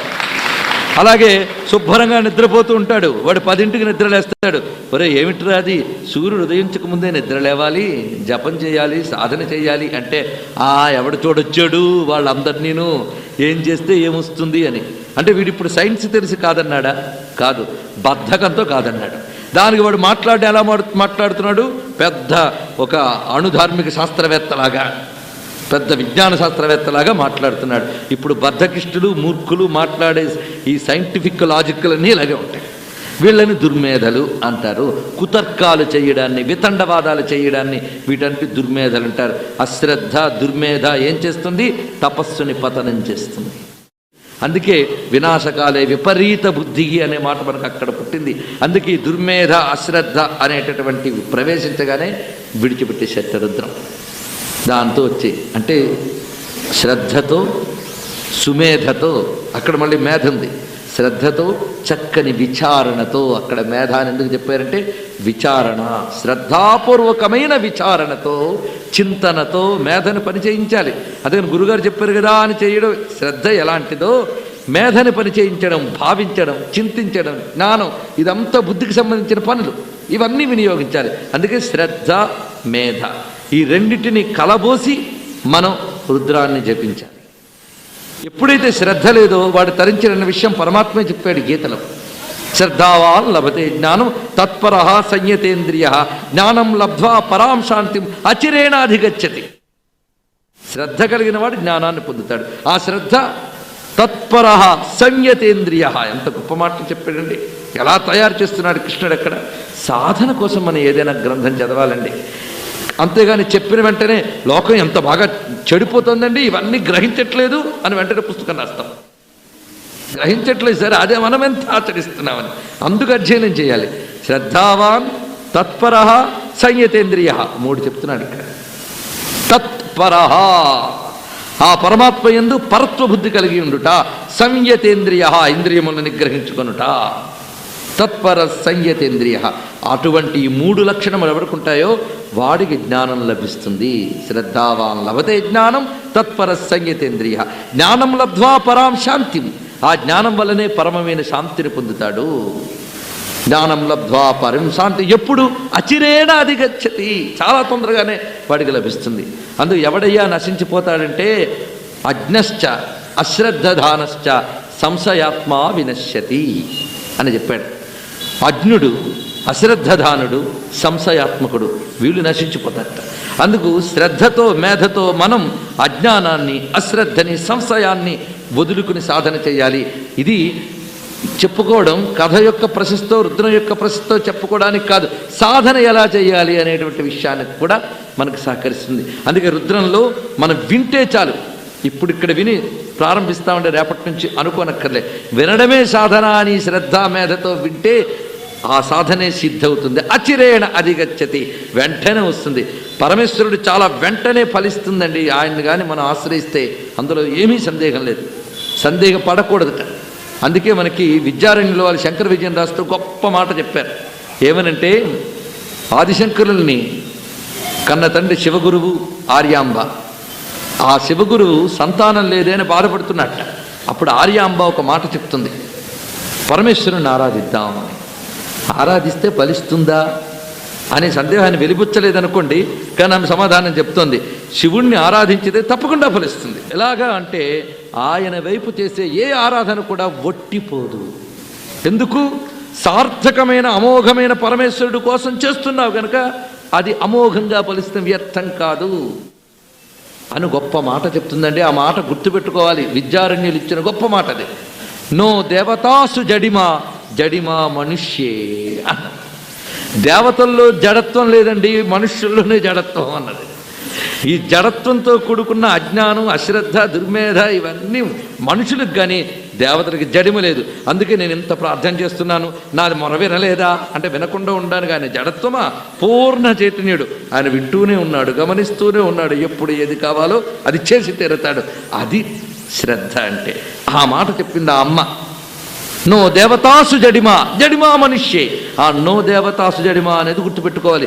దేవతల్లో జడత్వం లేదు, పూర్ణ చైతన్యమైన వారు తప్పకుండా స్పందిస్తారు, అనుగ్రహిస్తారు. అందుకే అచిరేణ అధిగచ్చతి, తప్పకుండా సాధనానుగుణమైన ఫలం లభిస్తుంది సుమా. అందుకు సకలము పాపములకు కూడా ప్రాయశ్చిత్త సాధనం ఏది అంటే ఈ రుద్రమని. ఇప్పుడు పురాణాలు ఎలా చెప్పేసాం, ఉపనిషత్తులు ఎలా చెప్పాం, ఇంకా ధర్మశాస్త్రాలు ఉన్నాయి. ధర్మశాస్త్రాలు ఏం చెప్తాయంటే అనేకమైన కర్మలు చెప్తుంటాయి. ఆ కర్మల్లో వచ్చే లోపాలు ఎలా పూరించాలో ప్రాయశ్చిత్త విధానాలు చెప్తుంటాయి. అన్ని ధర్మశాస్త్రములు ప్రాయశ్చిత్తంగా చెప్పినది రుద్రాన్నే. అది విశేషం. రుద్రం ఎన్ని రకాలుగా మీరు వాడుకోవచ్చో చూడండి. దాని ప్రాయశ్చిత్తంగా చెప్పే మద్యం పీత్వా గురుదారాంశ్చ గత్వా స్థేయం కృత్వా బ్రహ్మహత్యాంచ కృత్వా భస్మచ్ఛన్నో భస్మశయ్యాశయానో రుద్రాధ్యాయీ ముచ్యతే సర్వపాపై. ఈ పాపములు లిస్టు చెప్పి ఈ పాపముల నుంచి పోగొట్టగలిగే శక్తి రుద్రానికి ఉంది సుమా. అంతేకాదు వేదమేక గుణం జప్వా తదన్నైవ విశుధ్యతే. వేదం అంతా చదివితే ఆ రోజంతా అప్పుడు ఆ రోజుకు శుద్ధమవుతాడు. కానీ రుద్రైకాదశిని జప్వా తత్క్షణాదేవ శుద్ధ్యతి. రుద్రైకాదశిని జపించిన క్షణంలోనే శుద్ధత లభిస్తుంది సుమా. ఎలాగయ్యా అంటే గొప్ప ఉపమానం చెప్తున్నాడు ఇక్కడ సూత సంహితలో. వృక్షస్య మూలసేకేన శాఖా పుష్యంతి వయ్యథ శివే రుద్రజపాత్ ప్రీతే ప్రీతాయేవాస్య దేవతా అతో రుద్రజపాదేవా భుక్తిముక్తి ప్రసిద్ధ్యతి. అయ్యా, ఒక చెట్టుని చక్కగా వికసింపజేయాలి అన్నా, శక్తినివ్వాలన్నా దాని మూలానికి ఎలా నీళ్లు పోస్తామో రుద్రం జపించి చాలు సర్వదేవతలు సంతృప్తి చెందుతారు. విశ్వమంతా నిండిపోయిన వాళ్ళు దేవతలు. విశ్వమంతా నిండిపోయిన దేవతలు మనం అనుగ్రహించాలంటే ఒక్క రుద్రం చెప్తే చాలట. దేవతలందరూ కూడా మన ఎడల సుమనస్కులై అంటే సౌమనస్య భావం, ప్రేమభావం కలిగి అనుగ్రహిస్తారు అని చెప్పి రుద్రం జపించడం వల్ల సమస్త భూమండలాన్ని శివునికి సమర్పించినటువంటి పుణ్యం లభిస్తుంది. అది విశేషం. ఏదైనా అర్పిస్తే కదని దేవత సంతోషిస్తుంది అంటే ఇవ్వగలిగినంత ఇస్తే ఆయన ఆనందిస్తాడు. ఒక్క రుద్రం చదివితే అదే గొప్ప సమర్పణాభావంట అని మనకి మరి ఒక పురాణంలో శివపురాణంలో చెప్పబడినటువంటి విషయం. ఇలాగా శృతి స్మృతి పురాణములు అన్నీ కూడా రుద్రం గురించి చెప్తున్నాయి. ఇన్నిటి చేత కీర్తింపబడినటువంటిది. అలాగే ఇతిహాసం వైపు వస్తే మనకి గొప్ప గ్రంథమైనటువంటి మహాభారతం రుద్రం గురించి చాలా విశేషంగా చెప్పినది. ద్రోణ పర్వంలో, అనుశాసనిక పర్వంలో, ఇతరత్రా కూడా ప్రస్తావించబడుతూ శతరుద్రీయం అనే ప్రత్యేక అధ్యాయం ఉంది. అందులో వ్యాసదేవుడు ఉపదేశిస్తాడు శతరుద్రీయాన్ని ఒకచోట. అలాగే శ్రీకృష్ణ పరమాత్మ ఉపదేశించడం కూడా మనకు కనిపిస్తుంది. ఇదే శ్రీకృష్ణుడు రుద్రాన్ని జపించడం అనేటువంటి విషయం మనకి కూర్మ పురాణంలో కూడా ప్రస్తావించబడుతున్నది. ఇలాగ మనం చూస్తే భోగార్థినో ముముక్షత్వ ప్రాశ్చిత్తార్థినోపివా రుద్రోపనిషదం ముక్త్వా గతిరన్యాన విద్యతే అని శివపురాణం చెప్తున్న మాట.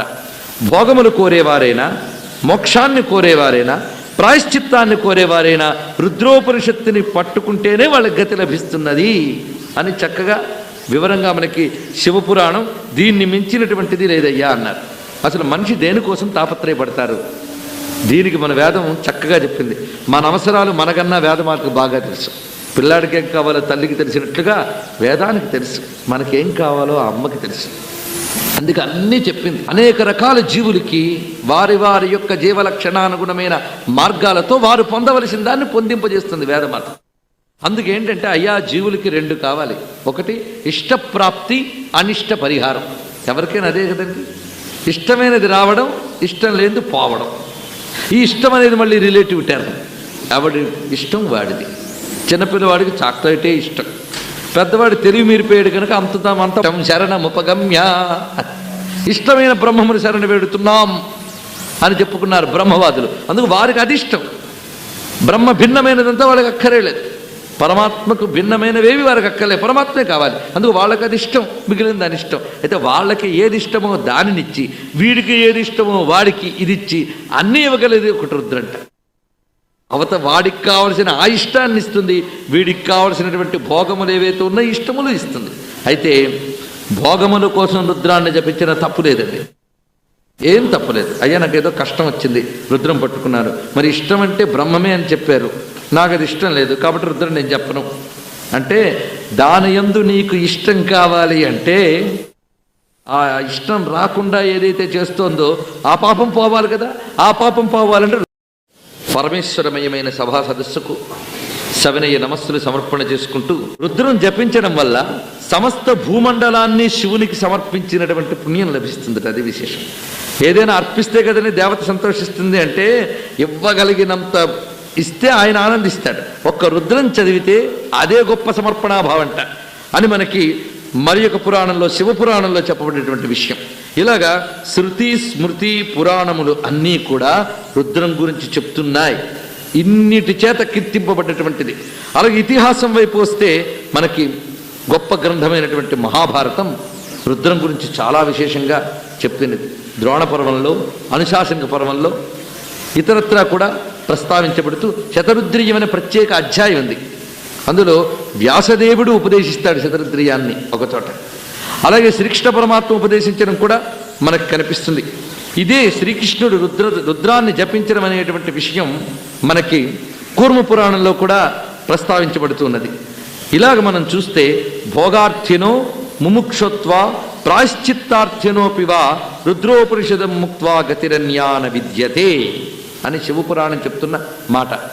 భోగములు కోరేవారైనా, మోక్షాన్ని కోరేవారైనా, ప్రాయశ్చిత్తాన్ని కోరేవారైనా రుద్రోపనిషత్తుని పట్టుకుంటేనే వాళ్ళకి గతి లభిస్తున్నది అని చక్కగా వివరంగా మనకి శివపురాణం దీన్ని మించినటువంటిది లేదయ్యా అన్నారు.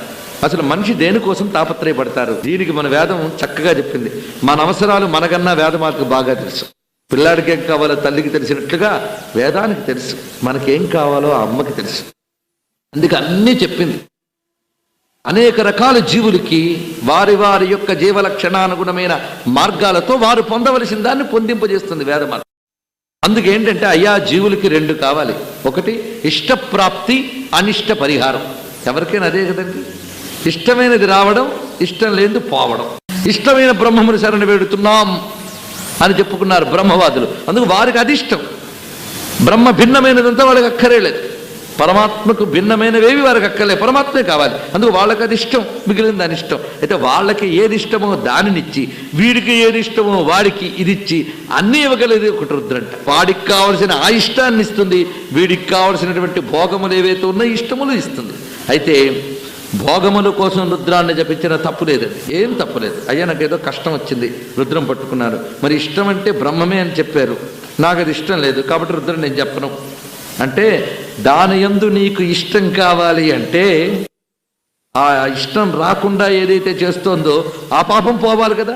ఆ పాపం పోవాలంటే రుద్రం చెప్పుకోవడం వల్ల ఇష్టమైన వస్తువు యందు ఇష్టం పుడుతుంది. ఉదాహరణకి జబ్బు పడ్డవాడి నాలికి రుచి తెలియదు, వాడు ముందు పరమాన్నం పెట్టినా ఒకటే చేదుగా ఉందండి అంటాడు, ఎంత పంచదార వేయండి. అది లోపం పరమాన్నంది కాదు, వాడి నాలికిది. అలాగే పరమాత్మ ఇష్టమైన వస్తువయ్యా, ఇష్టమైన వస్తువయ్యా అంటే నాకు ఏం చెప్పిన అర్థమే కాలేదు, ఇంకా ఇష్టం ఏంటండి దాని యందు అంటే ఇష్టం పుట్టని జబ్బు ఒకటి ఉందన్నమాట. ఆ జబ్బు గురించి అన్నమాచార్య చాలా చక్కగా చెప్పాడు. తెగులు పడినవాడు తినబోయి మధురము చవిగాక పులుసుల చవిగోరినట్లు భవరోగముల పడి పరమామృతము నోర చవిగాక భవములు చవులాయనయ్యా ఎవ్వారు లేరు హితవు చెప్పగా ఒట్టి నవ్వులు పడి మేము నొగిలేమయ్యా అంటారు ఆయన. అలాగే దాని యందు రుచి పుట్టించడానికి ఉన్నదే ఒక పాపం అడ్డుతుంది. అందుకు మనకు లౌకికమైన ఇష్టాలు తీర్చుకోవడానికి ముందు రుద్రం చెప్పుకుంటే ఆ ఇష్టాలు తీరుస్తాడు. ఇది రుద్రంతో తీరిన ఇష్టాలు ఎలా ఉంటాయంటే మనల్ని బంధాల్లో ముంచేయకుండా అది తీర్చి మనల్ని సంస్కరించి క్రమంగా దాని మీద ఇష్టం పుట్టేటట్లు చేస్తుంది. అందుకే లౌకికమైన కామనలు ఉన్నా ఈశ్వర ఆరాధనతో తీర్చుకునేవాడు శుద్ధుడవుతాడు. ఈశ్వరారాధన లేకుండా లౌకిక ఉపాయాలతో కానీ తీర్చుకుంటే ఆ ఇష్టం వాడిని బంధన హేతువు చేసి ఇంకా పతనానికి తీసుకువెళుతుంది. అందుకే ఏదైనా కోరికలు కోరుకుంటే భగవంతుడిని కోరుకోండి, తప్పేమీ లేదు. ఏంటంటే దేవుడి దగ్గరికి వెళ్ళి కోరుకోవడం, ఆయన దగ్గర నేనేం కోరుకోనండి. ఇలాగే మా సద్గురువులు శివానందమూర్తి గారి దగ్గరికి ఒక ఆయన వెళ్ళట, 30 ఏళ్ళు అమ్మవారిని పూజ చేస్తున్నాను, నేను ఏది కోరుకోలేదండి అని. గురువుగారు వెంటనే ఆ పాదాలు ఇటు పెట్టండి, దండం పెట్టుకుంటాను, నేను ఎప్పటికీ నాకు రైలు బెర్త్ దొరకలేదన్నా శివుడికి దండం పెట్టుకుంటాను, నేను అలా ఉన్నాను నేను అన్నారు. దీని అర్థం ఏంటంటే ఏ కోరికలు కోరుకోవట్లేదు, నేను చాలా గొప్పవాడిని అనేటువంటి మాటలు ఉన్నాయి, ఆత్మవంచన. మన ఆత్మలోకి పరిశీలిస్తే మనకే తెలిస్తే ఇది వేదాంత వాక్యం 4 పుక్కిటి పట్టి ఏవో మాట్లాడటం కాదు. మన జీవుడు ఏంటో, మన అంతరంగం ఏంటో మనకు తెలుసు. అందుకే కోరికలు ఉన్నప్పుడు కోరుకోవడం మంచిదే, కానీ స్వామి ఆ కోరిక ధార్మికమై ఉండాలి. అధార్మికమైన కోరికని ఉంచుకుని అది తీర్చమని భగవంతుని అడిగితే ఆయన తీర్చడు సరికదా. హఠం పట్టి లాక్తే చివరికి మళ్ళీ అది పతన హేతు అవుతుంది. అలా హఠం పట్టి కోరిక తెచ్చుకున్న రావణాదులు గతి ఏమైందో ఆలోచించుకోండి. అందుకు ఆ విధంగా కోరుకోవడం కాదు, ధార్మికమైనటువంటి కామములు ఏవైతే ఉన్నాయో వాటిని పరమేశ్వరుని ముందు విన్నవించుకుంటే అప్పుడు ఎలా అడగాలి, స్వామి నువ్వే నాకు శరణ్యం కాదన్న కానీ ఈ వాసన ఏంటో లాగుతుందయ్యా, అందుకోసమని అలాగా మహాయతులకు కూడా పాపం పొడుం డబ్బా మీద కోరుకుండొచ్చు, మనం చెప్పలేం. అంత మాత్రం చేత ఆయన పొడుం డబ్బావే భక్తిగా ఉన్నాడా అంటే మన ఆయన ఇష్టం పరబ్రహ్మమే, కానీ ఇదేదో పూర్వజన్మ వాసన, అది అతను పొడుం డబ్బాను ఉపాసించడం లేదు. అలాగే ఈ వాసనాప్రాయమైనటువంటి ఏవైతే ప్రేరణలు ఉంటాయో తత్సంబంధమైన ధార్మికమైన కోరికలు, ధర్మావిరుద్ధో భూతేషు కామోస్మి భరతర్షభ అన్నాడు గీతలో పరమాత్మ. ధర్మమునకు విరుద్ధము గాని కోరిక నా స్వరూపం అన్నాడు కృష్ణ పరమాత్మ. మరి శరీరం ఉన్నప్పుడు భోగం అనేది తప్పదు, ఏదో ప్రారంభం లేకపోతే శరీరం ఎందుకు వచ్చింది? మనం దాచిపెట్టుకున్న పుణ్యం క్షయం కావాలి అంటే భోగ సేవనం వల్లే క్షయం అవుతుంది. ఆ భోగం ధార్మికమైన భోగాన్ని పరమేశ్వరుని అడిగి పొందితే ఏం జరుగుతుంది అంటే ఈశ్వరుడి స్టాంప్ ఉంటుంది దాని మీద. ఆయన స్టాంపు పడి మన కోరిక తీరితే ఆ కోరిక మనల్ని బంధించకుండా అది తీరిపోవడం జరిగి పైమెట్టెక్కిస్తుంది, నిష్కామ స్థితికి తీసుకువెళుతుంది. అందుకే ఈశ్వరారాధన అనేటువంటిది నిత్యం అవసరమైన విషయం. అందుకే సకామ భక్తి నిష్కామ భక్తికి పరిణమింపజేస్తుంది అనేది మనం గమనించినప్పుడు రుద్రాన్ని అన్నిటి కోసం వినియోగించుకోవచ్చు. ఇంత గొప్ప కల్పవృక్షం కనుకనే దేశంలో అరిష్టాలు ఉన్నాయి. రుద్రాన్ని ప్రయోగించండి, అది జరుగుతుంది. ఎంత మనం సెక్యులర్ అని పేరు పెట్టుకున్నప్పటికీ కూడా అది సత్యం అండి, ఇది జ్ఞానం. తెలిసే వరకే విశ్వాసం, తెలిసిన తర్వాత విజ్ఞానం, అది విశేషం. తెలిసే వరకు మనం విశ్వాసం విశ్వాసం అంటాం, తెలిసిన తర్వాత విజ్ఞానం. రుద్రం జపిస్తే వర్షం పడుతుంది రండి, పాపం వాళ్ళ విశ్వాసం వాళ్ళది, జపించుడు అది ఎంత విజ్ఞానమో తెలుస్తుంది. నిరూపించబడితే విజ్ఞానం కదా, చేసి చూడండి. నిన్ననే నిరూపించబడింది. 4 రోజుల క్రితం పాపం ఎండోమెంట్స్ వాళ్ళందరికీ శివాలయాల్లో అభిషేకాలు చేయాలని బుద్ధి పుట్టిందండి. నివేదనలకు కూడా సరిగ్గా వెళ్ళవు, వీళ్ళ నివేదనలకు మాత్రం అన్ని బాగానే వెళతాయి. దేవుడి నివేదనకి సరైన ఆహారం ఇవ్వరు. ఆయనకి నివేదనకు 10 రూపాయలు పెడితే 5 రూపాయలు వాళ్ళ ఇంటికి, 5 రూపాయలు దయితాలు వచ్చి శివుడికి పెడతారు. అలాంటి పరిస్థితుల్లో ఉన్నాం మనం. సత్యం చెప్పడానికి ఏం భయపడక్కర్లే, పరమేశ్వరుడి సత్యస్వరూపుడు. ఎందుకంటే ఈ దేశంలో చెప్పుకోవడానికి స్వేచ్ఛ ఉంది కనీసం. ఇలాంటి స్థితిలో ఉన్న వాళ్ళకి నిన్నటి రోజున అన్ని ఆలయాల్లో రుద్రాభిషేకాలు చేయించాలి, మహా ఘటాభిషేకాలు అని బుద్ధి పుట్టింది. బుద్ధి పుట్టి డేట్ అన్ని నిర్ణయించుకున్న తర్వాత నిన్నటి రోజున నుంచి ఎలా ఉన్నదో మనకే తెలుసు. మొన్ననే శ్రీశైలం నుంచి వచ్చినప్పుడు వాళ్ళు చెప్పారు నిన్నటి రోజున ప్రారంభిస్తున్నాం, నిన్న 8వ తేదీ నిన్నటి రోజున అని. అప్పుడే సంకల్ప స్థాయిలోనే రుద్రుడు ఎలా చూపిస్తున్నాడో మనకు కనిపిస్తున్నది సంకల్పాన్ని నెరవేర్చడంలో. అది పరమేశ్వరుని యొక్క కారుణ్యం. ఎప్పుడైనా ప్రతి వాడికి కూడా ఈశ్వర ప్రార్థన వృధా పోదు, వాడి జీవితంలోనే వాడికి సాక్ష్యాలు ఉంటాయి, మీరు గమనించితే. అది విజ్ఞానం, అది విశ్వవ్యాపకమైన ఈశ్వర శక్తిని ప్రేరేపించడమే ప్రార్థన. అది రుద్రంతో జరుగుతున్నది, ఆ దివ్య శబ్దాలతో. ఆ విధంగా విశ్వశ్రేయస్సు కోసం రుద్రుని ఆరాధించాలి మనం. ఇప్పుడు ఇంకా ఎక్కువ అవసరం. మన మోక్షం కోసమో నేను ఆత్మవిద్య తెలుసుకోవడానికి రుద్రం వింటున్నానండి అనుకునేవాడి కన్నా ఈ దేశ క్షేమం కోసం నేను రుద్రం వింటున్నానండి అని ఎవడైతే కూర్చున్నాడో వాడికి నేను నమస్కరిస్తున్నాను. అసలు ఏమిటంటే ఆత్మజ్ఞానం అంటే ఏమిటో కాదు, ఈశ ఆవాస్యమిదం సర్వం, ఇదే మొత్తానికి సారాంశం. ఈ 9 రోజులు నేను చెప్పబోయేటువంటి విషయానికి ఒకటే సారాంశం ఏంటంటే ఈశావాస్యమిదం సర్వం. ఈ సర్వము ఈశ్వరుని చేత ఆవాసింపబడినది అనే జ్ఞానం కలిగించాలి. ఆ జ్ఞానం కలిగించేది రుద్రం. అందుకే ఇది ఆత్మజ్ఞానం. ఆత్మ అంటేనే ఆతనోతి వ్యాప్నోతి, ఇది ఆత్మ సర్వత్రా వ్యాపించున్నది అని అర్థం. అదే ఈశ ఆవాస్యం అంటే ఆ వ్యాపించిన ఆత్మే ఈశ్వరుడు. అది నీకు కలగాలి అని, అదే వాసుదేవ జ్ఞానం అంటే. అది కలిగించేటువంటి శక్తి రుద్రంలో ఉంది గనక ఆ జ్ఞానం తెలుసుకుని ఈ విశ్వమంతా కూడా ఈశ్వరుని యొక్క అనుగ్రహ శక్తులతో నిండి శాంతిగా ఉండాలి, క్షేమంగా ఉండాలి అని కోరుకోవాలంటే రుద్రమే మనకు శరణ్యం. రుద్రం లోకక్షేమాన్ని కోరి వేదమాత ఇచ్చిన మంత్రరాశి. అందుకే విశ్వం పుష్టం గ్రామే అస్మిన్ అనాతురం అని ఈ రుద్రంలోనే ఉన్నది. అంటే ఈ గ్రామమునందున్న విశ్వమంతా పుష్టిగా ఉండాలి, పీడలు లేకుండా ఉండాలి అని ఆ మంత్రార్థం. ఈ మంత్రంతో రోజు గ్రామంలో శివాలయంలో అభిషేకం జరిగితే, ప్రతి గ్రామంలో అలా జరిగితే దేశమంతా శాంతిగా ఉంటుందా ఉండదా చెప్పండి. అలాంటిది మనం ఎవడు వినొచ్చోళ్లే, ఈ రోజుల్లో సంస్కృతం ఎవడికి రాదు కదా అని తప్పుడు స్వరాలతో చదివి కనీస సంధ్యావందనం కూడా చేయకుండా రుద్రం జపించి అభిషేకం చేసేటువంటి వారి వల్ల శివుడు కూడా శిలైపోతాడు. అనుష్ఠాన బలం ఉంటే శిలైనా శివుడు అవుతాడు.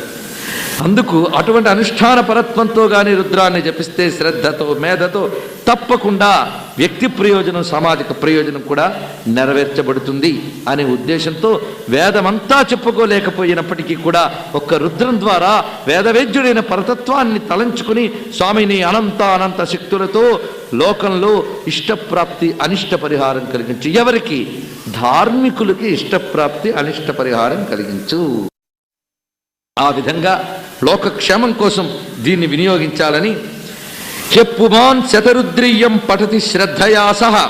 ఏ పురుషుడు శతరుద్రీయాన్ని శ్రద్ధతో చదువుతాడో దినే అలా చదవగా అతడు మరణాత్ ఊర్ధ్వమైశ్వరం, వాడి జీవితం విడిచిపెట్టిన తర్వాత ఈశ్వర ప్రాప్తిని పొందుతాడు. జ్ఞానం లబ్ధ్వా సవిజ్ఞానాదేవ యాతి పరాంగతిం, అతడు పరమగతిని పొందుతాడు సుమా. అందుకే గృహస్థైశ్చ వనస్థైశ్చ తథైవ బ్రహ్మచారిభిః అత్యాశ్రయం ముందే చెప్పబడింది.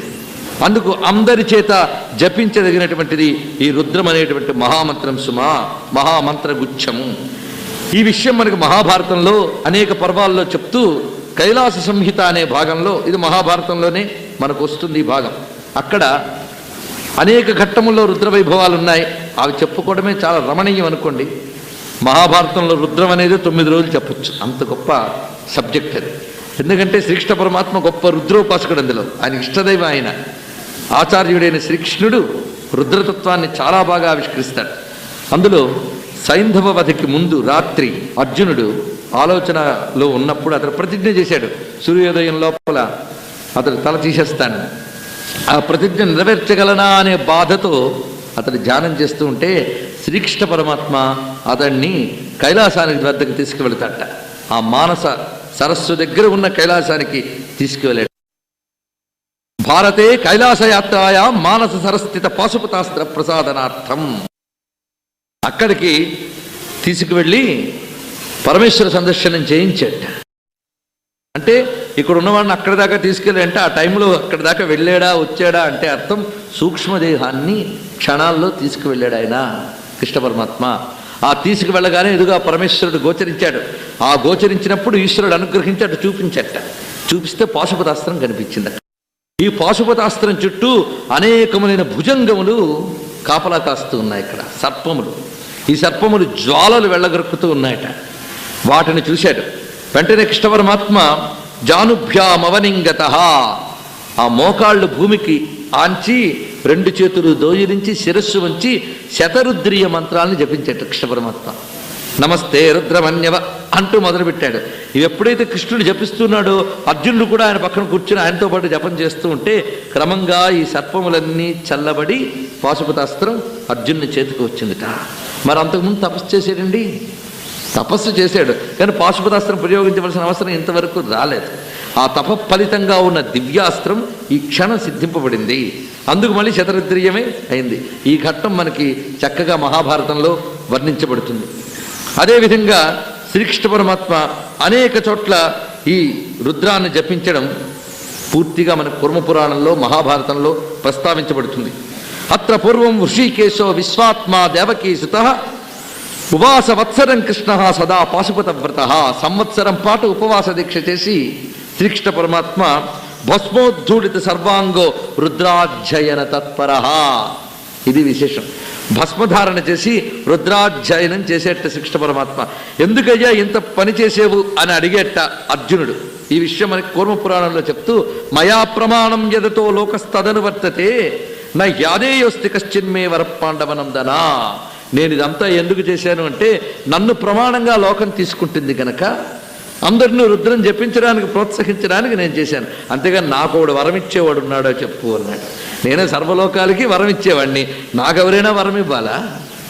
నేను చేశాను.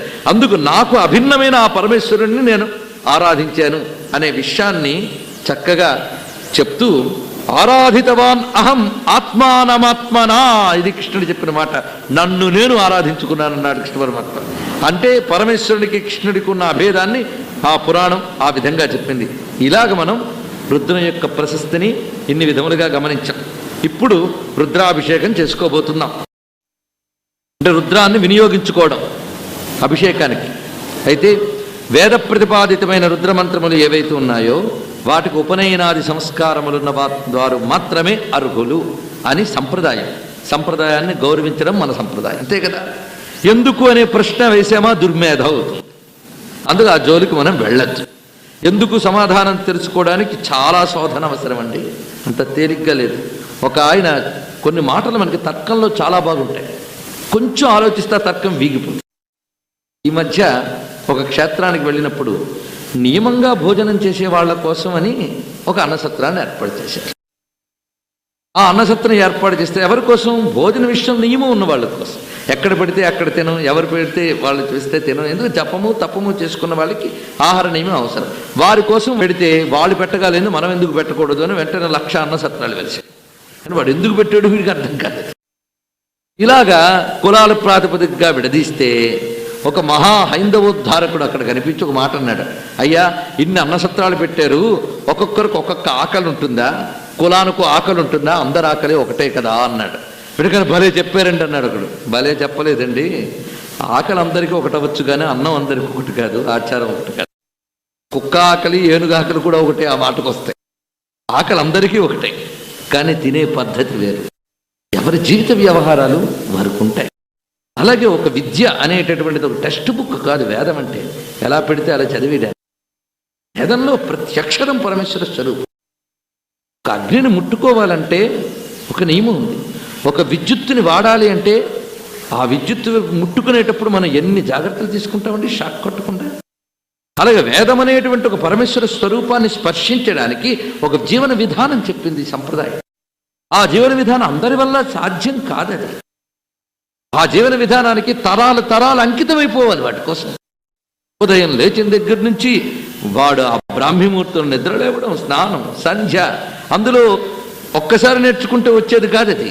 ఇంటి పరంపరను అబ్జర్వ్ చేస్తూ వచ్చాడు వాడు. అందుకు వాడికి ఎక్కువ చెప్పక్కర్లే, వెంటనే అందుకుంటాడు వాడు.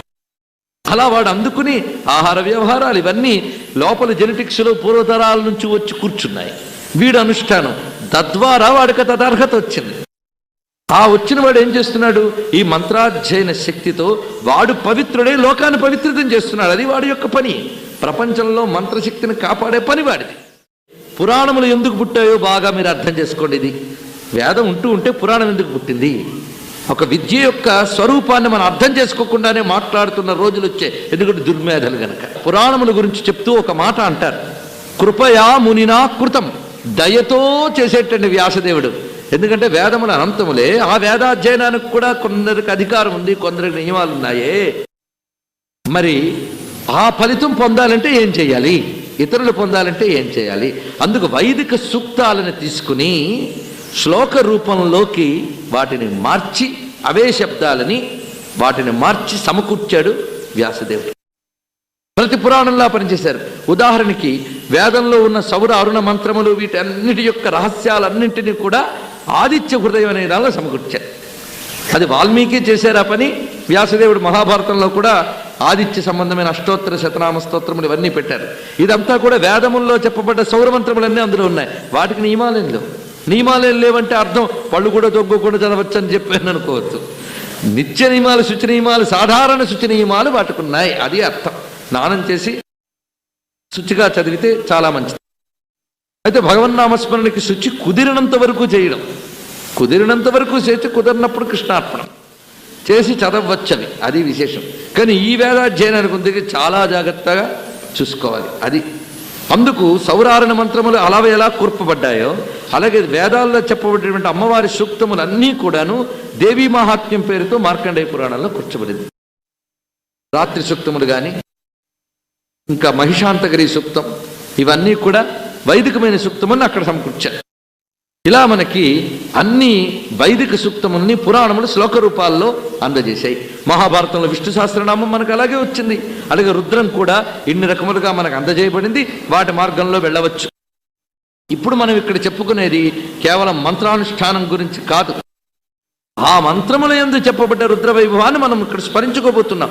అందుకు ఇది వినడం కూడా రుద్రాధ్యాయం చేసిన ఫలితమే. అనాచారపరంగా రుద్రాన్ని మనం అనుష్ఠించినట్లు కాకుండా శ్రద్ధగా విని ఆ వేద విజ్ఞానం అందరం గ్రహించవచ్చు. అందుకు ఇది మనం అవకాశంగా చెప్తూ ఉన్నాం. ఆ కారణం చేత విధి విధానంగానే వీటిని స్వీకరించాలి సుమా. అలా మనం వినియోగించేటప్పుడు మనకు శుచి మొదలైనవి లేనప్పుడు, ఇంకా ఇతర నియమాలు లేనప్పుడు మనం ఉండగలిగిన శుచి ఉండి ఆ నియమం పాటించే వాడిని పిలిపించి రుద్రం చేయించుతాం మనం. అవునా కదా? ఆలయాల్లో వాటిలోని మన ఇళ్లలో కూడా రుద్రాభిషేకం చేయించుకుంటాం. ఏవైనా గ్రహదోషాలు బాగులేకపోయినా, అనారోగ్యాలు వచ్చినా రుద్రం గొప్ప మందు. ఎలాంటి గ్రహదోషాన్నైనా పోగొట్టగలదు. ఎలాగో అనేది మనకు అర్థం కాదు. ఎందుకంటే మనకు రోగం ఎలా వచ్చిందో మనకు తెలియదు, అలాగే మన బాధలు ఎలాంటివో మనకు తెలియదు, అలాగే దాన్ని పోగొట్టగలిగే శక్తి ఉన్న ఔషధాలకు ఉన్నటువంటి శక్తి కూడా మనకు అర్థం కాదు. రుద్రంలో అన్ని శక్తులు ఉన్నాయి. అందుకే ఒక్క అభిషేకం చేసుకుంటే చాలు బాగుపడతామని మన పెద్దవాళ్ళు రుద్రాభిషేకాన్ని ప్రధానంగా చెప్పారు. ఈ అభిషేకం అనేక రకాలు. అభిషేక, జప, హోమ, పాఠ, నాలుగింట్లో వీటిని వినియోగించుకోవడం ఉంది. రుద్రానంతటిని జపం చేయడం అంటే బహు ఆవృతులతో దీన్ని జపించడం ఉన్నది. అలా కాకుండా పఠనం, రుద్రాన్ని ఒక్కసారి చక్కగా పఠించడం. 2 దానితో హోమం చేయడం. అది రుద్రైకాదశిని యాగం ఉంది, రుద్రహోమములు అని మనం చేస్తాం. అలాగే రుద్రాన్ని అభిషేకానికి వినియోగించడం. ఇన్ని విధములుగా రుద్రాన్ని మనం ఉపయోగిస్తూ ఉన్నాం. అలా ఉపయోగించడానికి ఒక ప్రక్రియ చెప్పబడింది. వేద మంత్రాన్ని ఏ విధంగా ప్రయోగించితే ఫలితాలు పొందుతామో చెప్పే శాస్త్రాన్ని కల్పములు అని చెప్తారు.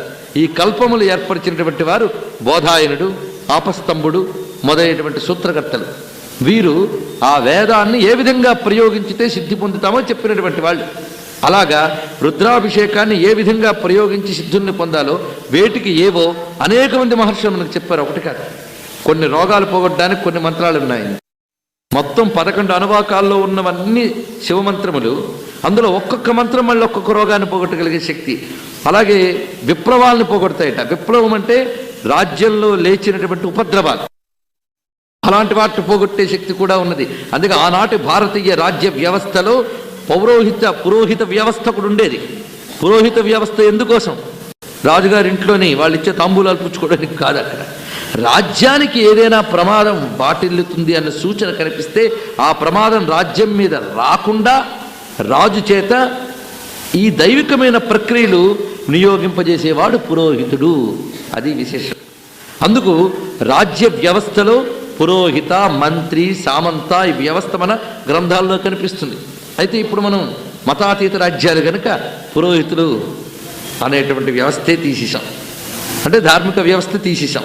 ఈ వ్యవస్థ తీసిస్తే ఉపద్రవాల్ని, పాపాలని ఆహ్వానించేటువంటి ఒక వ్యవస్థని సృష్టించుకున్నామని అర్థం. అలాగని అక్కర్లేదా? రాజ్యం పాలించుతున్నారు ఎవరో వారు పౌరోహిత్య వ్యవస్థ అక్కర్లేదు అనగలరా? వాడు పదవిలోకి గెలవాలి అంటే ముందు ఆలయాలన్నీ తిరుగుతాడు, ఇంట్లో హోమాలు చేయించుతాడు, యాగాలు చేస్తాడు. వాడికి మాత్రం పురోహితుడు కావాలి, రాజ్యానికి మాత్రం పురోహితుడు అక్కర్లేదు. వాడు గుడికి వెళతాడు, వాడికి పూర్ణ కుంభాలతో స్వాగతాలు పలుకుతారు గుడిలో వాళ్ళు, ఎందుకు? పదవిలో ఉన్నాడని. కానీ వీడు వెళ్ళి రాజ్యం క్షేమంగా ఉండాలని దండం పెట్టట్లే, వాడి ఇంట్లో వాళ్ళందరూ బాగుండాలని కోరుకొస్తున్నాడు. కానీ పాలకుడు నిజంగా దేశం కోసం హోమం చేయించినా, యాగం చేయించినా అప్పుడు వాడు ఉత్తమ పాలకుడు అవుతాడు. అప్పుడు అలా చేయించేవారు. అందుకు కొన్ని మంత్రములు కూడా ఇందులో చెప్పబడ్డాయి. అవన్నీ నేను వివరంగా ఇందులో చెప్పలేను గనక మీకు అవగాహన కోసం చెప్తున్నాను. ఇందులో కొన్ని మంత్రాలని ప్రయోగిస్తే అనేక ఉపద్రవాలు పోతాయి, ఉపఘాతాలు పోతాయి అని విశేషాలు చెప్పబడుతున్నాయి. ఒక్కొక్క మంత్రం జపించే విధానం, ఎన్ని మార్లు జపించాలి, దానితో హోమం ఎలా చేయాలి, ప్రక్రియలన్నీ ఉన్నాయి. ఇవన్నీ ఇచ్చినవి మన కల్పశాస్త్రము అని చెప్పబడుతున్నది. అలా చెప్పిన వాటిలో మనకు నిత్యంగా వ్యవహారంలో ఉండే ఒక విషయాన్ని తెలుసుకుందాం. అదేంటంటే మహన్యాసం. మహన్యాసపూర్వకంగా రుద్రాభిషేకం మనం చేస్తాం. మహన్యాసమని, లఘున్యాసమని ఇన్ని రకములుగా ఉన్నాయి. ఇప్పుడు మనకు లోకంలో ప్రసిద్ధంగా ఉన్న మహన్యాసం మాత్రం బోధాయనుడు అనే మహర్షి ఇచ్చినటువంటి మహన్యాసాన్ని మనం వాడుతున్నాం. న్యాసము అంటే ఉంచుట, మహన్యాసం అంటే బాగా ఉంచుట అని అర్థం. ఏమిటి బాగా ఉంచడం? పరమేశ్వరుని యొక్క శక్తిని మన శరీరమునందు ఉంచుకొనుట. ఉంచుకొనుట అంటే ఎక్కడి నుంచో తెచ్చే కాదు. ఎందుకంటే సెల్లో ఛార్జ్ అయిపోతే ఛార్జ్ చేసుకుంటాం, ఛార్జింగే న్యాసం అంటే. అలా కాకుండా ఇది ఎక్కడి నుంచి తెచ్చుకుంటున్నాం, మనలో కూడా అదే ఉంది. అది ఎలాంటిది అంటే నిప్పు చుట్టూ నివురు కమ్మితే ఆ నివురుని ఊది నిప్పును రగుల్చుకున్నట్లుగా మన ప్రతి ఇంద్రియాల్లో పేరుకుపోయిన మాలిన్యాన్ని తొలగించి శుద్ధి చేసే శక్తి మహన్యాసంలో ఉంది. శరీర శుద్ధ్యర్థం అంటారు. శరీర శుద్ధి మంత్రంతో అవుతుందా? షికాయో, సున్నిపిండో, లేదా ఒక 100 సబ్బులు అవి ఉపయోగించాలి, కానీ రుద్రం ఉపయోగిస్తే వస్తుందా? ఇక్కడ బాగా గుర్తుపెట్టుకోండి. పాపపు ఆలోచనలు, పాపపు స్వభావం ఎలా పనిచేస్తాయి అంటే, ముందు అంతరంగంలోంచి అది పనిచేసి ఈ అంతరంగం ఏ శరీరంలో ఉందో ఆ శరీరంలో రక్తంలో, ఎముకల్లో ప్రవేశిస్తుందిట, చర్మంలో ప్రవేశిస్తుంది, సప్తధాతువుల్లోకి ప్రవేశిస్తాయి పాపములు. ప్రసరించి దేహమంతా పాపమయం చేస్తాయి. అందుకు చాలా జాగ్రత్తగా ఉండాలి. ఆ పాపాలను పోగొట్టగలిగే శక్తి రుద్రానికి ఉందిట. అందుకే త్వగస్థిగతై సర్వపాపై ప్రముచ్యతే అన్నాడు. త్వక్ అస్థిగతై, నీ చర్మంలో నీ ఎముకల్లో పేరుకుపోయిన పాపమన్నీ పోగొట్టగలిగే శక్తి ఆ రుద్రం చెప్తూ ఒక్కొక్క శరీర భాగాన్ని స్పృశిస్తూ శిరస్సు నుంచి పాదం వరకు, పాదం నుంచి శిరస్సు వరకు ఎన్ని రకములు పంచాంగ న్యాసములు, 5 విధములైన న్యాస విధానాలు ఉన్నాయి. అందులో మళ్ళీను ఒక్కొక్క దానిలో కొన్ని రకాలు. ముందు చేతులకు చేసుకోవడం, పాదములకు, ప్రతి ప్రక్రియలో శరీరంలో ప్రతి అణువులో కూడా రుద్రతేజాన్ని మనం ధ్యానం చేస్తాం. తద్వారా ఆ మంత్రశక్తి ప్రసరించి ఆ త్వగస్థిగతై అంతరంగంలోంచి పుట్టుకొచ్చిన పాపం శరీరంలో మొత్తం నిండిపోతే దాని శుద్ధి ఎలా మొదలవుతుందంటే, శరీరాన్ని శుద్ధి చేసి అంతరంగాన్ని చేస్తాం. లోపల నుంచి వచ్చి బయటికి నిండిపోతే బయట నుంచి శుద్ధి చేసుకుంటూ లోపలికి వెళ్ళాలి. అలా చేయగలిగే శక్తి రుద్ర. పరమేశ్వరమయమైన సభా సదస్సుకు సవినయ నమస్సులు సమర్పణ చేసుకుంటూ, పరమేశ్వరుని మనం ధ్యానించేటప్పుడు ఎలా ధ్యానిస్తున్నాం? అమృతముతో తడిసిపోయినట్ట పరమేశ్వరుడు. అలా అమృతంతో తడిసిపోయినటువంటి పరమేశ్వరుణ్ణి శుద్ధ స్ఫటికము వలె ప్రకాశిస్తున్న తెల్లని ఛాయవాడిని హృదయమారా ధ్యానించి అప్పుడు ఆవాహన చేస్తారు ఎదురుగా ఉన్న లింగంలోకి. ఇది చెప్పడం ఏంటంటే కేవలం మహాన్యాసం గురించో రుద్రం గురించో చెప్పడం కాదు, భారతీయ పూజా విధానం మీద మీకు అవగాహన కలగాలి. అది ఇక్కడ విశేషం. ఏ విధంగా అర్చన చేస్తున్నామంటే, ప్రాణప్రతిష్టాపన అని, నీ లోపల ఉన్న ఆత్మ చైతన్యమును ప్రాణము ద్వారా తీసుకొచ్చి ప్రతిష్ఠ చేస్తున్నావు అని అర్థం. ప్రాణప్రతిష్టాపన అంటే ప్రాణాలను తెచ్చి ప్రతిష్టాపన చేయడం కాదు, నీ ప్రాణశక్తి ద్వారా పరమేశ్వరుని ప్రతిష్ఠ చేస్తున్నావు. ఏ పరమేశ్వరుణ్ణి? నీ లోపల ప్రాణశక్తికి ఎవడు హేతువో అతడిని నీ ప్రాణముల ద్వారా తీసుకొస్తున్నావు. అందుకు ఆ స్వరూపాన్ని ఒక్కసారి ధ్యానిద్దాం.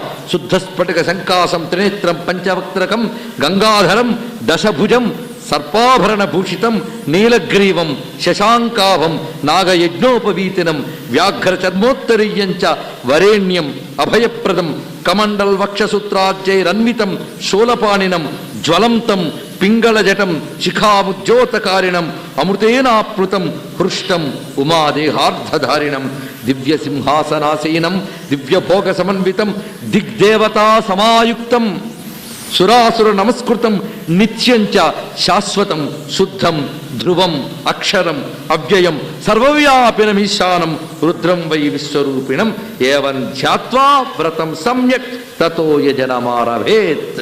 ఇది రుద్రస్వరూపాన్ని మొత్తం చూపించారు.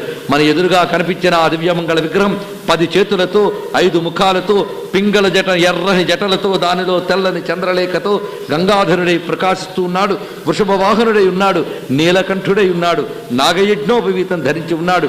ఆయన చుట్టూ కూడా దిగ్దేవతలు గుర్చుకుంటున్నారు. సర్వదేవతలు సిద్ధులు మహర్షులు ఆ పరమేశ్వరుని సంకీర్తన చేస్తున్నారు. ఇలా కనబడ్డ ఆ సగుణ స్వరూపం నిజానికి ఏది? నిత్యంచ శాశ్వతం శుద్ధం ధ్రువం అక్షరం అవ్యయం సర్వవ్యాపినం అనడంలో నిర్గుణమైన పరమాత్మతత్వాన్ని చూపించారు. అదే ఇది అని చెప్పి విశ్వరూపిణం, విశ్వమంతా వ్యాపించి ఉన్న ఒక మహారుద్రస్వరూపం నీ ముందు ఉన్నది. దాన్ని ధ్యానించి ఇప్పుడు వాడు ప్రాణప్రతిష్టాపన చేస్తున్నాడు. అది ఎలాగూ అనేది ఒక్కసారి మీరు గమనించితే, ఇప్పుడు నేను చెప్పిన దాని మీద ఎప్పుడైనా రుద్రాభిషేకం చేస్తే వాళ్ళు ఏం చెప్తున్నారో మీరు ఆలోచించండి. అందులో ఏం చెప్తారు? అగ్నిర్మేవాతిశ్రిత వాగ్హృదయే హృదయం మయీ అహమృతే అమృతం బ్రహ్మణి. ముందు వాక్కు గురించి చెప్తాం, ఎందుకంటే ముందు ఎక్స్ప్రెషన్ కదా. ఈ వాక్కు పలకడానికి కారణం ఎవరు? అగ్ని. ఆ దేవత లేకపోతే ఇది పలకదు. అగ్నిర్మేవాతిశ్రిత, అగ్ని నా వాక్కునుందున్నాడు. ఈ వాక్ ఎక్కడుంది? వాగ్హృదయే. ఈ వాక్ ఎక్కడి నుంచి వచ్చింది? హృదయంలోంచి వచ్చింది. కనుక హృదయంలోది ఈ వాక్. ఈ హృదయం ఎక్కడిది? నేను అనే భావన యందు ఈ హృదయం అనేది ఉంది. నేను అనే భావన యందు ఈ మనస్సు ఉంది. అందుకే హృదయం మయీ. ఈ నేను అనే భావన ఎక్కడున్నది? అహం అమృతే, నేను అమృతతత్వమైనటువంటి నాలో ఉన్న అమృతత్వం ఉందే జీవత్వం అందులో ఉంది. ఇది ఎక్కడుంది? అమృతం బ్రహ్మణి, బ్రహ్మమునందుంది. అహం బ్రహ్మాస్మికి ఎంతకన్నా అధ్యయనం కావాలా చెప్పండి? ఇలా వాక్కు నుంచి నువ్వు వెళ్ళు. సరే, వాక్కు ఎలాగో కన్నలాగా ఇలాగ నా ప్రాణశక్తి ఇన్ని రకములుగా ప్రసరించి వస్తున్నది. అది తెచ్చి ధ్యానిస్తాడు. అక్కడ అతను చెప్తూ ఉంటాడు, ఏమని? బిళవదనం పట్టుకున్నారా, శివరంగం మీద పెట్టారా, అగ్నిర్మే వాచసిత వాగ్రదే హృదయమయ్య అమృతం బ్రహ్మని అక్కడ పెట్టి ఇక్కడ పెట్టి ఇక్కడ పెట్టండి, కన్ఫ్యూజన్ అటో ఇటో అనుకుంటూ ఉంటాం. దానికి అర్థం ఏంటంటే ఇక్కడ ఉన్నది ఏదుందో దానిని మనం మన ప్రాణశక్తి ద్వారా తీసుకువచ్చి బాహ్యంలో ఆరాధన చేసి అది విశ్వవ్యాపకమైన మహాశక్తిని దానిలో జనరేట్ చేస్తాం. మొత్తం తీసుకొచ్చి ఏం చేస్తున్నాం? ఉద్వాసన చెప్పాను చివరి. ఉద్వాసన అంటే మళ్ళీ తన యొక్క ఉత్కృష్టమైన వాసస్థానంలోకి పంపించడం. ఏది ఉత్కృష్టమైన వాసం? ఎత్తుగా పెట్టడం. ఎత్తుగా పెట్టడం అంటే అర్థం ఏంటండి? నువ్వు చూస్తున్న వాటికి పైన పెట్టడం. నువ్వు చూస్తున్నవేమిటి? ఈ ఇంద్రియములు, వాసనలు, తన్మాత్రలు, వీటన్నిటికీ ఎత్తున పెట్టడం అంటే దాని యొక్క అసలు స్థానమైన ఆత్మయందు దాన్ని ఉంచుట. అక్కడికి తీసుకెళ్ళి పెట్టేటప్పుడు ఇప్పుడు ఏమైంది? అది విశ్వరూపిణమైన రుద్రతేజం కనుక ఇంకా నీ నుంచి అదే ప్రసరిస్తూ ఉంటుంది. అది ఈశ్వరారాధనలో ఉన్న మర్మం. ఇది తెలుసుకోవడానికి మీకు ఆ జ్ఞానమంతా ఇవ్వగలగడం రుద్రంలో చెప్పాడు గనక ఆరాధన అంతా రుద్రంతోనే చేస్తున్నాడు. ఇక్కడి నుంచి 11 అనువాకాలు వాడు అభిషేకానికో పూజకో వినియోగిస్తున్నాడు. ఆ వినియోగించబడడం ఏం చేస్తున్నది? విశ్వవ్యాపినం ఈశానం అన్నారే, విశ్వవ్యాపకుడైన ఈశానుణ్ణి తెలియజేస్తున్నది అని అర్థం. ఆ విశ్వవ్యాపకుడైన ఈశానుణ్ణి తెలియజేసే విద్యే రుద్రం అంటే అర్థం. ఎలాగా ఆ రుద్రుడు విశ్వమంతా నిండిపోయి ఉన్నాడో నీకు ఎరుకలోకి రావడానికి చెప్తున్నాడు అని ఇందులో ఉన్నటువంటి అంతరార్థం. ఇప్పుడు మహాన్యాసం చేసేసాం ఇవాళ.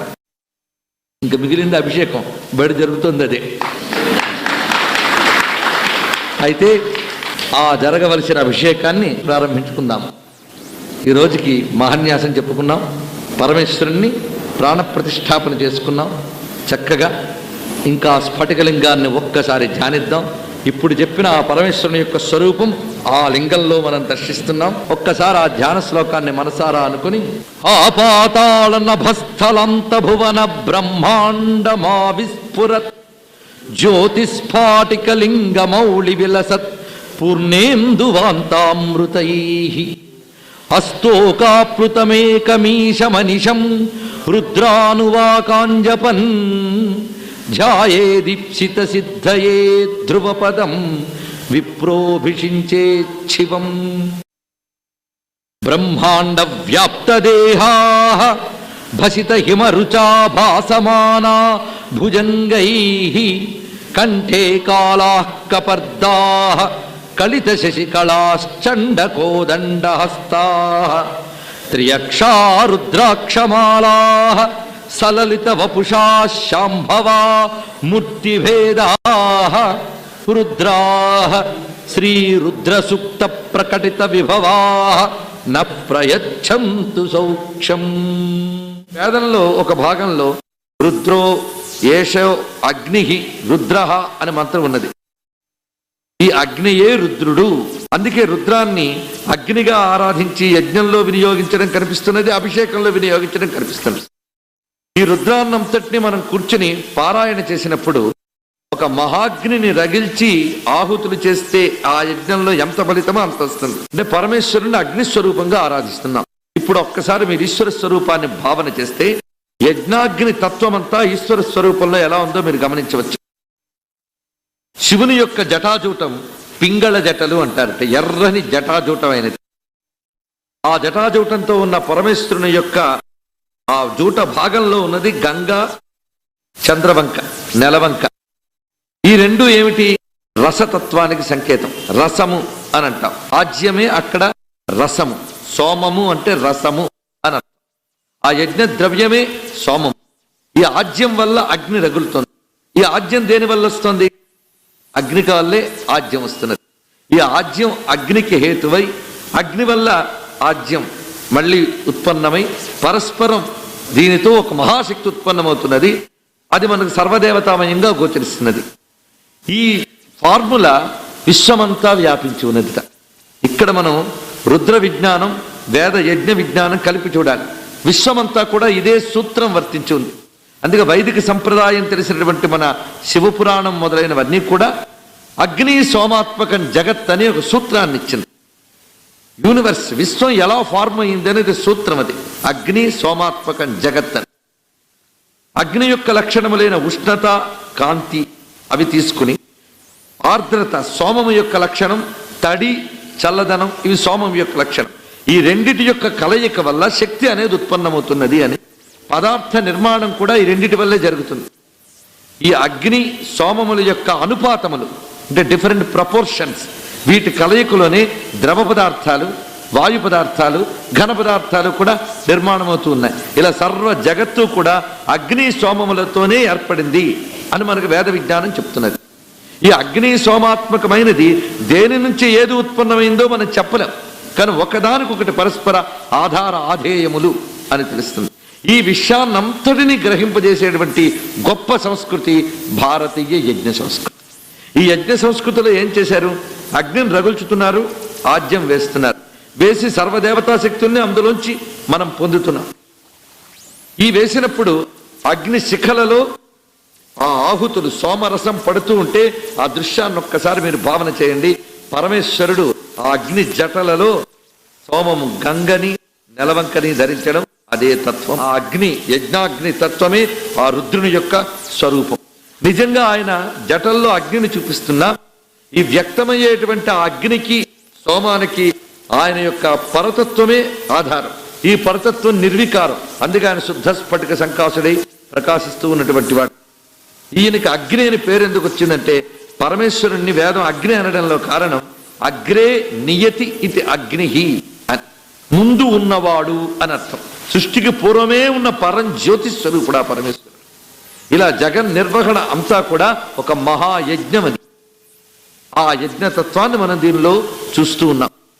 ఈ కారణం చేతనే అగ్నిలో మనం ఆహుతులు వేసి ఎలా ఆరాధిస్తున్నామో అదే విషయాన్ని మనం లింగంగా అభిషేకం చేసినప్పుడు అదే తత్వాన్ని మనం గ్రహిస్తున్నాం. అగ్ని సోమాత్మకమనే తత్వ గ్రహణమే శివుడికి అభిషేకం చేయడంలో ఉన్న వైదిక అర్థం. మిగిలిన అర్థములు ఎన్ని చెప్పుకున్నప్పటికీ కూడా వైదిక సంప్రదాయ అర్థం అంటే లింగార్చన, అగ్నిహోత్రంలో యజ్ఞం చేయడం రెండు ఒకటి. అంటే రుద్రుణ్ణి మనం భావించేటప్పుడు ఈ అగ్నిమయ స్వరూపాన్ని గ్రహిస్తున్నాం. శివునికి ఈ రుద్ర అని పేరు పిలవగానే ఒక శక్తి మనకు వస్తుంది. ఒకే పరమేశ్వరుడు అయినప్పటికీ ఒక్కొక్క పేరుతో ఒక్కొక్క శక్తిని వ్యక్తం చేస్తాడు.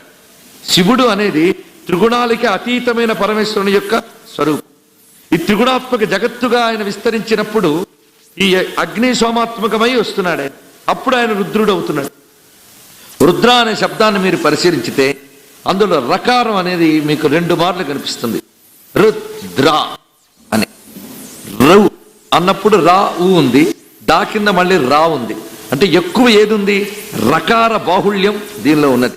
రుద్ర అన్నప్పుడు మనలో ప్రధానంగా వ్యక్తమయ్యేది రకారమే. రకారం అగ్ని బీజం స్యాత్ అని చెప్తున్నారు. శాస్త్రరీత్యా ఒక్కొక్క అక్షరానికి ఒక్కొక్క బీజం ఉంటుంది. అలాగే రా అనేది అగ్ని బీజం. అందుకే రుద్ర అన్నప్పుడు మీకు ఈ అగ్నితత్వం వ్యక్తమవుతుంది. ఈ అగ్ని ఇదే తపస్సనండి, జ్ఞానమండి, ఏదనండి విశ్వానికి మూలమైన అగ్నిశక్తి రుద్రలో ఉన్నది.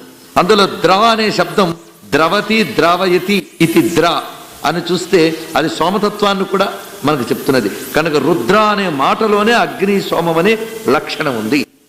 మన భగవన్ నామాల్లో ఇన్ని అంతరార్థాలు ఉంటాయండి.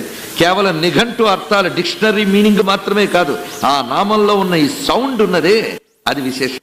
అందుకే భగవన్ నామాలలో అర్ధశక్తి, శబ్దశక్తి అని 2 శక్తులు ఉంటాయి. ఇది శబ్దశక్తి ప్రకారం ఈ రుద్ర అనేది మొత్తం యజ్ఞతత్వాన్నంతటిని చెప్తున్నది. అందుకు రుద్ర అన్నప్పుడు ఆ పరిపూర్ణమైన యజ్ఞతత్వాన్ని మనం భావన చేస్తున్నాం. ఇక్కడ ఈ రుద్ర శబ్దానికి ఎన్ని అర్థములు ఉన్నాయో మనకి నిరుక్తం అనే ఒక శాస్త్రం ఉన్నది. దాని ఆధారంగా మనం ఇప్పుడు తెలుసుకోబోతున్నాం. నిరుక్తము అంటే వైదిక శబ్దాలకి నిఘంటువుని నిరుక్తం అంటారు. మామూలు సంస్కృత భాషతో వేదానికి అర్థం చెప్పకూడదు, చెప్పాలని ప్రయత్నించిన దోషం. వేదానికి అర్థం చెప్పాలి అంటే ప్రధానంగా 6 అంగములు అవసరం. శిక్ష, వ్యాకరణ, ఛంద, నిరుక్త, జ్యోతిష, కల్పములు.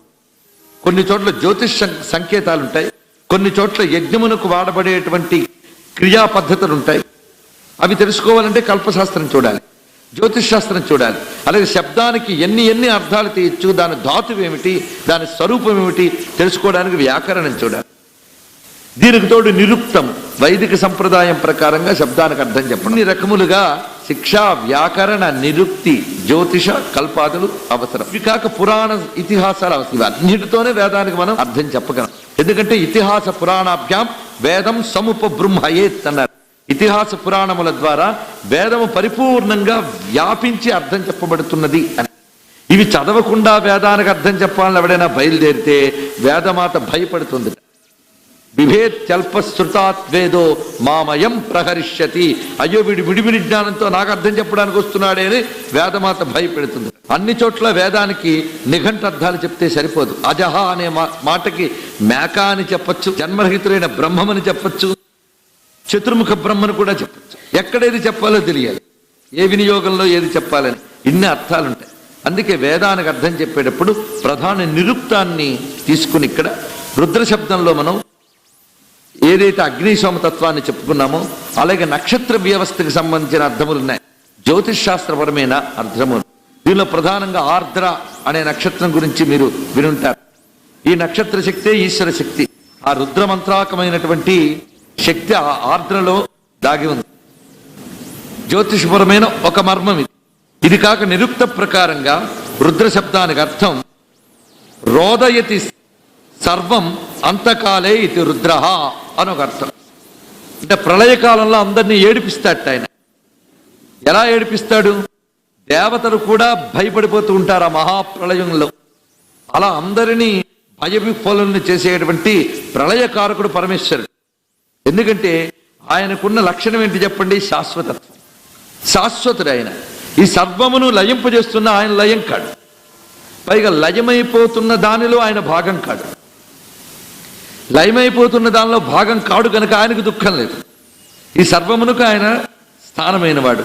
ఇన్ని దుఃఖములు ఆయా జీవుల కర్మలకి అనుగుణంగా కల్పిస్తూ వాటికి ప్రళయం కలిగిస్తున్నాడు గనక రోదయతి అంటే ఏడిపిస్తున్నవాడు అని అర్థం. రుద్రుడంటే ఏడిపించేవాడు. ప్రళయకాలంలోనే కాదండి, మన జీవితంలో కూడా అనేక బ్రహ్మ ప్రళయాలు లాంటివి ఎదురవుతుంటాయి సంఘటనలు.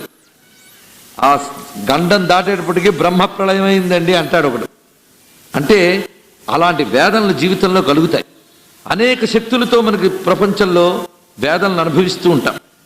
కొన్ని మోహంతో దుఃఖం, కొన్ని ద్వేషంతో దుఃఖం, ప్రకృతిపరమైన దుఃఖం, ఇన్ని రకాల దుఃఖాలు జీవితంలో ఉన్నాయి. నిప్పు కాల్చింది, కాల్చే శక్తి నిప్పుకుంది కదా. దానిలో నువ్వు చెయ్యి పెట్టేవా, అది నీ మీదకి వచ్చిందా వేరే విషయం. కాల్చే శక్తి నిప్పుకుంది.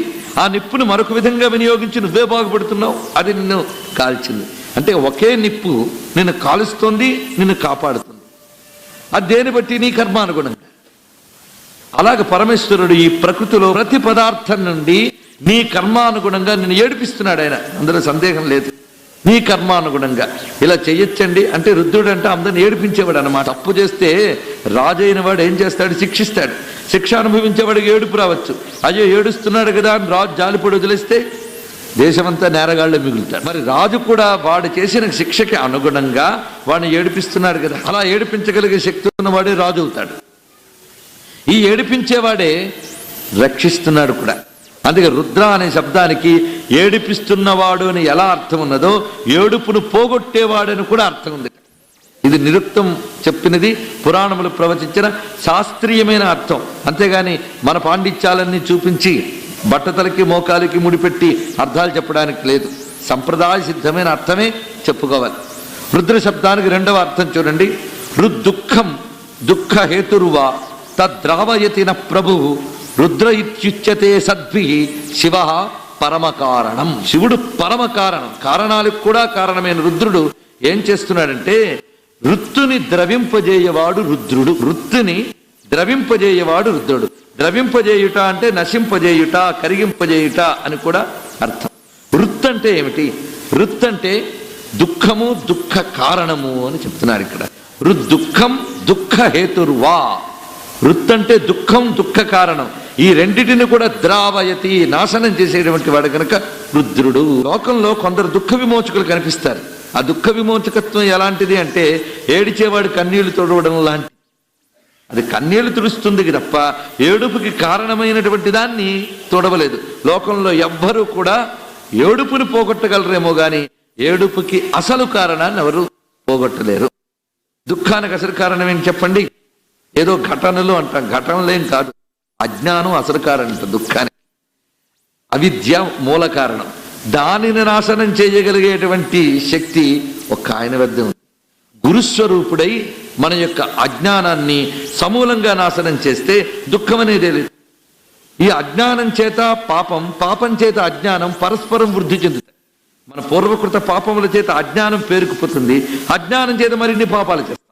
అందుకు దుఃఖానికి కారణం పాపం, పాపానికి కారణం అజ్ఞానం. ఈ రెండు కారణాలని సమూలంగా నశింపజేయగలిగే శక్తి పరమేశ్వరునికి మాత్రమే ఉంది గనక దుఃఖం దుఃఖ హేతురువా తద్రావయతి న ప్రభు.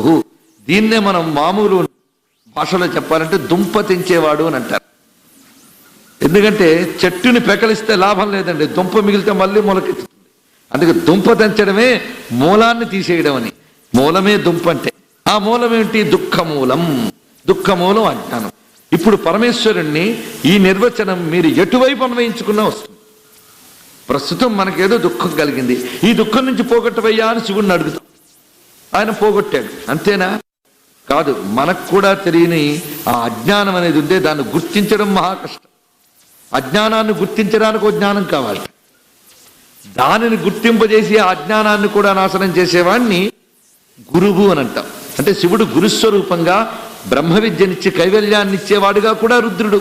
లౌకికంగా కూడా మనకి ఇష్టప్రాప్తి అనిష్ట పరిహారం చేయగలిగేవాడు రుద్రుడు. మనకేదో ఒకటి లభించలేదు, లేదో కూడనిదేదో లభించింది, దానితో దుఃఖం వచ్చింది మనకి. అప్పుడు పరమేశ్వరుని ఆశ్రయించాం.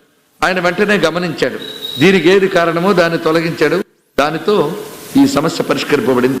కొందరు అంటారు, ఏమండి ఏదో అనారోగ్యం వచ్చినా వ్యాధి వచ్చినా భౌతికమైన ఔషధాలు వాడాలి కానీ రుద్రం చదువుకో, జపం చేసుకో, ఇవేమిటండి ఇలాంటివి ఎవడైనా చెప్తాడు. మనదంతా మూఢనమ్మకాలండి అనుకోవడమే పెద్ద మూఢనమ్మకం. వైద్యం చేయించుకోవాలి, ఔషధులు పుచ్చుకోవాలి, ఔషధులతో రోగాలు పోతాయి అనుకుంటే ఎన్నో రోగాలు ఉన్న వాళ్ళు ఎన్ని రకాల ఔషధాలు వాడుతున్నా తగ్గని వాళ్ళు మనకి ఎంతమంది కనిపిస్తున్నారు. తగ్గిన వాళ్ళ కన్నా తగ్గిన వాళ్ళే అనేక మంది కనిపిస్తూ ఉంటారు. ఒకడికి పనిచేసే ఔషధం మరొకడికి పనిచేయదు.